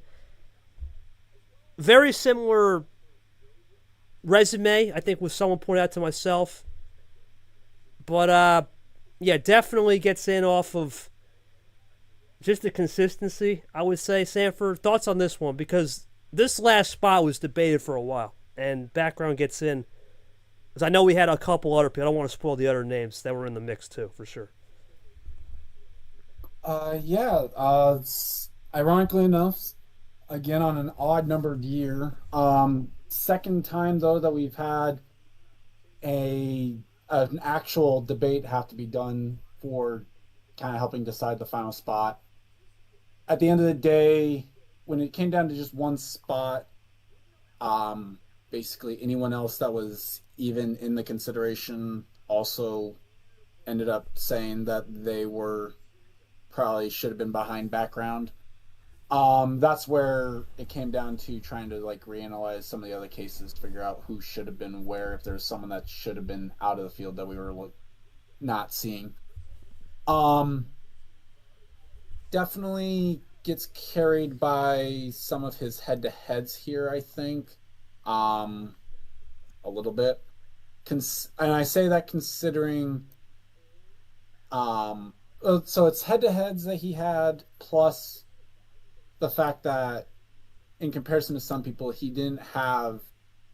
only had the one first game loss, and even then that came off of a bye island, so he at least didn't have a round of 64 loss, which did carry some weight. I think for background, looking ahead, it's going to be one of those things, what can he do with the no choice bye island or bye week spot? In that he's not going to have a choice of bye. And can he show that his Final Four run was more so him than a guy who can beat someone in the lower half of the field and then lose when it comes to the second round. Because that was basically his. That's the argument that you had to there of which background are you going to get. Again, just like Mac had over half of his wins come in one tournament all year. Just not as many as what Mac did. Yeah, Stack had that. Brad, your thoughts on background? You played him in that ridiculous T2 game. Thoughts on that? Oh yeah, that game where background had 5+4s in one game and I had none. That actually happened. So background, I'm kind of glad he's in the other group because that means I haven't played anyone in my group. Back to this group, I think background could make a run. I know we only had one good tournament, but still, like he could make it far. I mean, I didn't really watch too much of his other games, but against me, he played really well. Like he just has to play consistently, and he could make it out. Yeah, I'm going to go to Group B here. Now, this one, unlike Group A, we have people that play each other. Monkey, I believe, has played... Not Monkey, why did I say Monkey? Toasty Acosta played. I believe Toasty Background played, if I'm not mistaken. Did Monkey play somebody here? Did he play Gold? I'm not sure. I know Golden Background played. Yeah, Golden Background played too. Golden Background, yeah. Yeah, this is a familiar face group. So this is a lot. The Group A wide open. We don't know. It's wide open. Everyone's out for themselves in a sense because there's no data to go off of. This group, who knows? We got a rookie. We got novice, a master, a vet, and a vet. You know, this is interesting because there is a lot more we got to break down. We're going to talk about the rest of the guys that missed out, but we'll see. We'll see how things go. It's going to be a fun one moving forward. I don't really have much to say other than that. We'll kind of talk about the guys that missed. I'll put that on the screen. Normally we would go more in depth, but we don't have any write-ups for that. I think we just have regular write-ups, right? I think we have regular write-ups. I'm going to just get the other graphics out. So the guys that missed, well, what do you say about the first guy that missed, Yepez? I mean, this is now the second year in a row where, well, last year, we all know he should have been in. We messed up. This year, a little bit different, Sanford. I think for him, a little bit similar to Lane, which we'll talk about. He's in this next group of people. Just didn't have the resume. First guy out. Lamas in there. Nam also was in there. Thoughts on the guys that missed out? We'll talk more about this tomorrow in the show. I got to say, for all four of these guys, though, 3 out of the 4, all 4 have been made Super League in the past. It's pretty crazy to think that all 4 of these guys, really, if you really think about it, in any given year, they kind of easily made the field. You just think about the brand names that missed out. They're definitely 3 out of the 4, definitely huge names. Obviously, we know Lane, definitely a guy that's polarizing himself, but even Lane, he's built up a great character after his great composure runs. Your thoughts on all 4 of these guys missed out? I know Lane said he thought he was going to be in, but that was different when we started to get towards more of the back end. But your thoughts on all this, Sanford, and the first 4 guys that missed out? Yeah, let me go back and you want to exactly. Yosh, you can just post. You can just post the stuff. Yeah, go ahead. Yeah, it's definitely an interesting group. I think the one telling thing I can point out about this group of 4 is actually about Yepez, and it's a stunning bit of just consistency because Yepez last year in 5 tournaments had an average finish of 13.8 with a worst finish of 21st. That was his 2024 season. His 2025 season, he had an average finish of 13.8 with a worst finish of 21st. The one thing he did differently this time around, though, was this time around he actually had a medal, and he didn't have that medal last year. So a little bit of an unfortunate thing there for Yepez.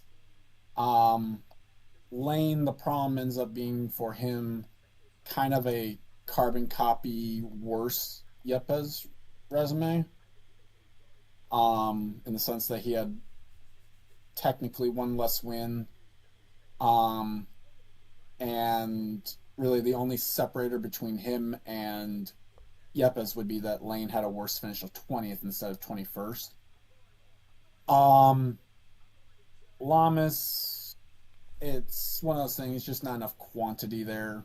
The quality was definitely there. It's just, especially when we're coming off the year where DJ then proved that he shouldn't have been in with 5 wins. It makes it kind of it makes you a little gun shy about putting another person with 5 wins in there when you have people on the outside looking in that had 2-3 extra wins. I will say probably a little bit unfortunate for Tapir coming in there 21st, that Tapir can't be ahead of Lamas, considering Tapir had direct head-to-head and 5 extra wins on Lamas. But and then I guess the final point I can make on Nam there for the 20th was just a little bit too little too late, kind of. Upon realizing it, he had a lot better case of being in the top 16 than we originally gave him credit for. But the problem is when you're having to do that off the reanalyzation, it's not going to go in your way. That's the only problem. I'll let G have something to say. Go ahead, G. We get the chat back. Hold on. Let me go back in. Hold on. All right, here you go.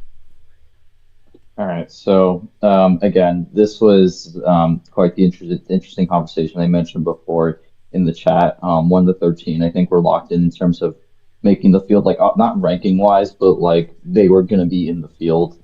There was not really too much question about that. Although I was when we were breaking it down, I was getting a little concerned for Monkey. I didn't think Monkey should have dropped that low, but again, the reevaluation definitely was telling on that. But besides that, talked about Gon. I think for backgrounds here, I think the consistency really gave him a good platform to kind of help him, and really that Tournament 4 run was what kind of allowed him to jump into this bubble conversation and ultimately make it in. He has good wins. He has he has pretty good losses. I mean, even the captain loss, which was kind of a disaster for him and really kind of put his spot in jeopardy. Wasn't necessarily a bad loss. Captain went on a bit of a run at the end of the season. But again, for background, I thought he was doing what he needed to. 25 kind of threw him for the loop, but he just barely held on to be able to make it in. But yeah, I mean, for the rest of these first 4 out, I'll probably break them down. I think for Yepes, we were wrong to leave him out last season. That one was definitely on us. I think this season is not necessarily we were wrong on this one, but I think it's more of a falls into the debatable category, because you can definitely make the argument for Yepes. He had a pretty good season, Final Four, 9 wins, but I think with all the factors we bring into it, with the bubble this tight and a lot of parity being thrown around, it was kind of tough when you don't really have the quality, which it's a talking point with the quality conversation, but I think when you have 5 chances, and even though maybe like your next opponent isn't necessarily determined to be like a quad one or something like that, but the more wins you get, the more opportunities you get for that. So unfortunately for Yepes, some of his losses were in the quad 2, quad 1, so you can't say he didn't have those opportunities to get those wins. It's just unfortunate for him to come up short and be in the 17th spot. But at the very least, though, if we do have a drop, which I don't think we will, but if we do, he'll be the one who slides in, which I think is fair enough. And then here's the thing for Lamas. I mean, he does have a really good resume in terms of the quality and also strength of schedule. But I think the thing where it falls, and I know Lamas is going to be very disappointed about that, which I think that I don't really blame him on that because I know he wanted to be in the field, and I think it's fair enough that he shows care. But at the same time, also, I think if Lamas made the field, that would be a fatal flaw in the format we do, because Lamas did not make a single regional final at all this season. He didn't get more than 2 wins in a tournament, which, I mean, if we do put that in, also only 5 wins as well. We saw how that went last season. I mean, if we double down on that again, and also added the kink of someone not even making it to the round of 8, I feel like that would have made things way worse in terms of how we do things. So I think this is kind of where the quantity needs to also be mentioned as well, because I don't think if you just straight up don't have enough wins, then I don't really think you could make the field at that point. And I think with the way things played out this season with the parity, it allowed him to get closer. But I think in a season where there's definitely less of that, I would make the argument he would have been further down. But yeah, for Lamas, it's unfortunate. He didn't really. He had an okay season last season, not great, not horrible. This season, I think was kind of the same, but he did have the 3 quad 1 wins to help. But I think from my perspective, I'm not really sure what that says about the actual format. If we prioritize 3 good wins over someone who had 9 wins and doesn't make the field, which again, talking about Tapir with that one. And that was also a tough cut. We'll get to that later. But Lane is kind of a similar situation to Tapir, although a little less worse. He kind of had the opportunities to get the quality wins. Didn't really do so. Had good consistency, but I don't think he made a single Final Four all season. So that kind of hurt him a bit. Didn't have the Final Four that Background did, or even Yepes. And then for Nam, I think for Nam, unfortunately for him, if he did not lose that Final Four match, this could have been a different conversation. Because then he would have been at 9 wins. And I think a better argument could have been there for him, because he would have got the win over Andy, which would have been which is at least a quad 2, I think, something like that. But yeah, unfortunately, he was unranked coming into tournament 5. He did have a really good run, made the Final Four, but unfortunately, he was really already in a tough spot to begin with. And I mean, losing that Final Four game the way he did also definitely is going to sting more. But yeah, I know Nam really wanted that, but unfortunately, and when you kind of are behind the bubble to start, and then you do enough to just jump into the bubble, sometimes it's not really going to be enough. So yeah, that's a tough one there as well for Nam. But I think the argument would be in place in some ways for all the 4. I mean, from probably 17th to maybe 22nd, I think you can make the argument for them to make into the field, even if some of those arguments I don't necessarily agree with. But that's just kind of shows how tough this bowl battle was to begin with. And I think at the end of the day, with the 16 we have, I think that was the best 16. Those were the 16 I personally had in the field. Not specifically that order, but I know I had those 16 in the order I did. So, or not the I keep saying the order I did. No, it was not the same order. But it was the 16 that made it were the 16 I had in my top 16. So I feel good about the people who actually did make it into the bracket. But again, we'll see how it all plays out, and I'll end my very long ramble about this one. I will go to Brad. Brad, your thoughts on it? I'll show the 21. Yes, we do have a top 30. We'll talk about that in a minute. Your thoughts on Bradley's top 20, then we'll go to 21 through 25. Go ahead. I don't really have that much to say on anyone that didn't make it, but I will say that the 16 that made the field were the same top 16 I had in my original list after T5. And also, like, obviously it's not the same order, but I did have the same top 16 as the one that we actually got.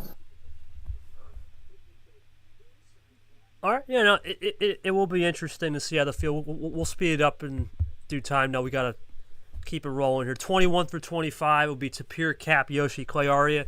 Tapir drops 1. Cap definitely moved up a lot. He got some clutch wins. He moves up to 13 spots. Clay, another one, moves in the top 25. Aria rounds out her season in the top 25. Yoshi, of course, had a great year. Just fell short to Captain. Ironically, couldn't get through the heads-to-heads. Yeah, I think all of them. We'll talk more about this probably. These guys will be talked about tomorrow. These guys that missed, we'll talk about more of them tomorrow.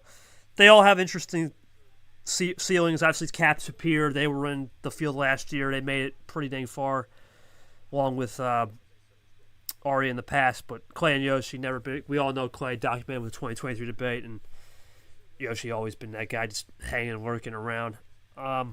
Interested to see where they'll be. They all round out the season pretty good standing. I'm pretty sure last year 25th was also 5-5. I'm pretty sure 25th was Lamas last year. So to really make the top 25, that's your bar right there. You just got to go 500 to be that 25th spot as of now. That could change. But that's where we're at right now with that. And then 26 through 30, I'll put that in real quick. I'm just go back to the stage. I see Short in the building. I want to thank him real quick for helping me out with all this graphics pack. It was very well done, and it was top level stuff, for the guys here. And I really do appreciate everyone sticking through it. And we'll go to 26 through 30 real quick as I get everything going. It's gonna be Abian, Ziemba, Ashley, or obviously Sanford. Obviously, we know Ashley at the beginning of the year. Who knows what it could have been if she had stuck around. Wish her the best. Interesting to see Sanford out low. Of course, we all know his story. Ard moves up big after his huge win over Toaster Guy, and he got a job taken care of. And then Abian, we all know as well. I think for him, it was more about the 2 losses he had. Obviously, we know the KT DQ, but I think the bigger one, just blowing that 4 out of Pat Johnson when he was Pat Johnson, never recovered. I'll talk more about some other people that missed. I think the big one I'm going to talk about tomorrow on the show, discussing the field, is Chomik. I have a theory on that one. On just sometimes when it's just stolen away from you from last year, hasn't recovered. But other than that, we'll talk more about that tomorrow. I'll go to Sanford, and I'm going to say some final words here. Sanford, your thoughts on the rest 20 through 30? Any surprises? Go from there. Feel free. I'm not sure there's necessarily surprises. I mean, you look at basically the bottom 10 here. You can find something that went wrong. I think Tapir maybe has the best case of, if you want to try and say someone got robbed on quality, because considering he's the only person that didn't have a quad 1 game at all, he to not have him be top 20 is maybe a little bit harsh, but that's just the way it ended up being. It's definitely one of those where I wanted to have him in my top 16 on my original list. I did find a way of getting him in there when I reevaluated things, but even then, even on the reevaluation, even on 10 wins, I still only got him up to 16th. So I'm not gonna say it's really a surprise that he's there. The 6 and 5, 5 and 5 group, realistically, that's gonna be people that either just look to next year as they're going to try and back it up, or use the 5 wins to be on the outside look, or to revitalize. I mean, I'm not going to say that the fact of coming in barely in the top 30 is not going to be some motivation there for me to basically take no prisoners and maybe sweep some people next year, instead of worrying about playing nice and trying to make sure I don't have 7 blacklisted games. Oh God Almighty! Let's. Brad, your thoughts on the? Yeah. Go ahead. If the choice is have 7 blacklisted games or not make Super League, give me the 7 blacklisted games. Well, all day on that one, right? Your thoughts on 20 through 30, Brad? There's the old echo. Oh yeah. At least they got another top 30 win because of Sanford. That was cool, at least. But I don't really know. Well, I guess there's next season for them. Well, I'll say. Well, there is no next season. We know for Ashley, but for the rest of them, looking at these people, as I'll put it back again, I think all of them have something to be proud of. Even though Tapir didn't get the qual 1 game, Cap, a guy just had an off year. Aria, I didn't think really cared about getting in this year, just trying to get her feet wet back and reestablished in the league. Clay, I think, needs to take the next step, and he's even talked to me privately. We need to take the next step in his game. Doesn't really blame the crew. He's got to be better. Happy to see Ed up there, even though he didn't get maybe the result he wanted. He was in contention for a lot of the year. The old school of Sanford era, in a sense. Abian, consistency for sure. Good season, really good season for Ard. Considering this guy really always is at the bottom or barely scraping by, he'll take anything, and he seems to have a new positive outlook on this league.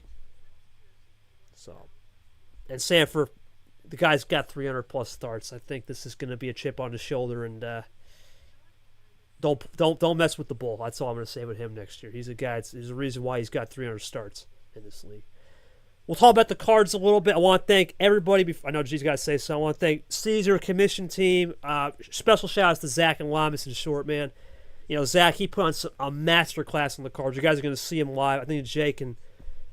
Hey, Jay, put him in the practice room one, man. Feel free to change him over. We'll talk. You might have saw them on the screen on the graphic, but the whole deck is now in there. Lamas made all these beautiful graphics from 26 through 30 and the top 30 in general, and then Short really did a good job with. And also the group stage graphics, check those out as well. And Short also did a great job hooking me up with how to host this dang thing, because I'm not going to lie, I was a little skeptical on this because this is not something I can manage, but once I got the flow of it, it was actually pretty easy. I mean, I messed up a little thing. I messed up on some things on the saving, but I'll learn from this. I could probably do this again next year if push comes to shove, but I do want the OG back in the saddle, because it ain't the same without him in the saddle running this tech behind-the-scenes stuff. He's more the wizard, I'm more the host, so hopefully we can get him back in the saddle next year. And Lamas says, I appreciate you guys, as always, commission team. Gee, I know you got to go to dinner real quick. What do you got to say, real quick? Go ahead. I was just going to quickly mention for 21 to 30. ahead. I mean, if that's fine. You go ahead. But, Go ahead.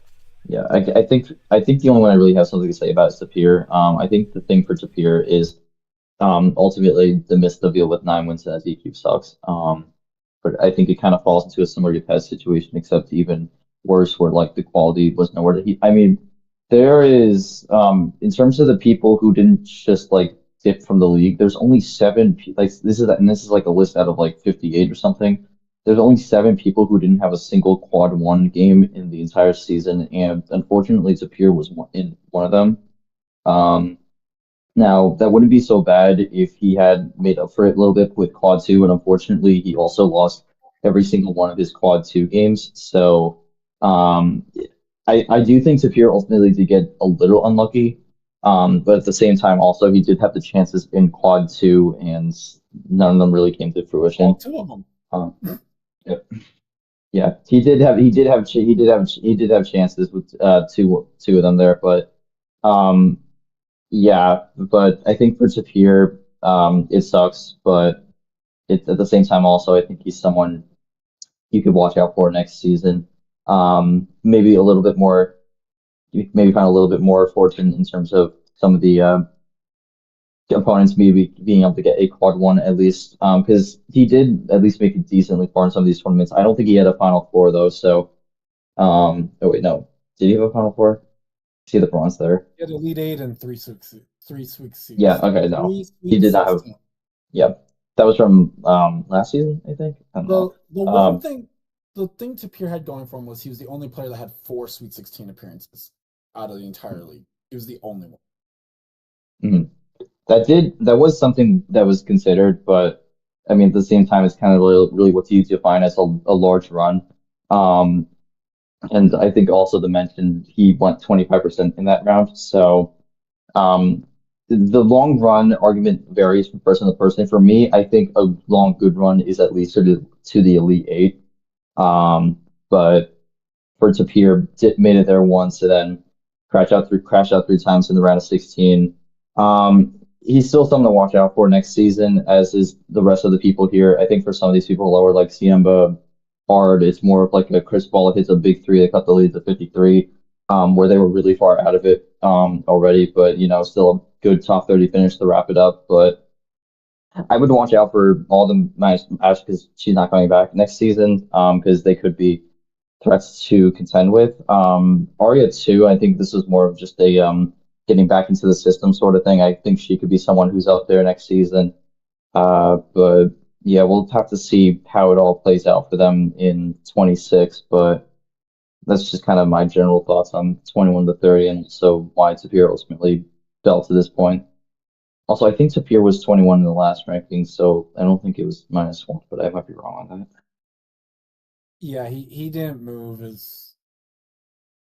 I thought he was 20. Maybe a little bit also unfair on that part too, considering he went to Elite 8 and still didn't. His Elite 8 appearance was T5 and didn't even move him up 1 spot. Real quick, Yoshi. Real quick, I forgot. Could you post the thing I made? I did want to share one thing. I can't share it on the screen, but if you can share the document I made or the what is it? The PowerPoint I made. Go ahead. Now I used it Yeah, just put that in the Super League chat. And I'll put it in Luno Lounge. But that's it for us. Obviously, it's been a long night. We have our field of 16. That's it for this show. I'm going to get some chow. I know Short's got to do his streaming tonight at 10 o'clock, 10:30, so we may start the what is it? Pro Check. I don't even know what to call it. Super League Live in partnership with Pro Check. Breakdown of the Super League field, top 16, tonight at 8:15. These plugs, man, sometimes are too long. But that'll be the first one. Then tomorrow we'll have around 2 o'clock now. We're looking at 2. We'll be looking at the Super League break, or the top 25 missed, basically the guys that missed 17 through 36. Sanford, I'm going to try to get Sanford on that one, I believe. We'll try to get him. You good for that one, Sanford, 2 o'clock tomorrow? Eastern? At this point in time, probably, yeah. Okay, and then the week 1 predictions, that's going to be, we'll get them going. Hopefully, the thing with that one, we'll do them, but hopefully we can get everyone's buys in. So we do have to get on the case on that. I'm going to have to make the channel. We'll get the channels going tonight. But that's it for the show, ladies and gents. Congratulations to our 16. And Sabaidi, I'll save the Nutter language stuff for another time. You guys will think I'm having 20 heads. But regardless, thank you guys for coming out here tonight. Appreciate you guys. Let's get her done, Thailand. Let's have a good one. For all of us here at MRE Commission and the team and the league in D1, can't wait to see it. We'll see you back here in about an hour or so for Art and me back on the saddle with Super League Live in partnership with ProCheck Primetime for a little Super League breakdown. Me, Art, and Sanford. Anyone else free to join if you want to stick around for that show. We'll begin around 8:15 because I know there is a stream at 10:30 for D2, and Sanford and I can be long-winded on this, so especially with Art. Looking forward to it. We'll see you then. Until then, goodbye, everybody. We'll see you in about an hour.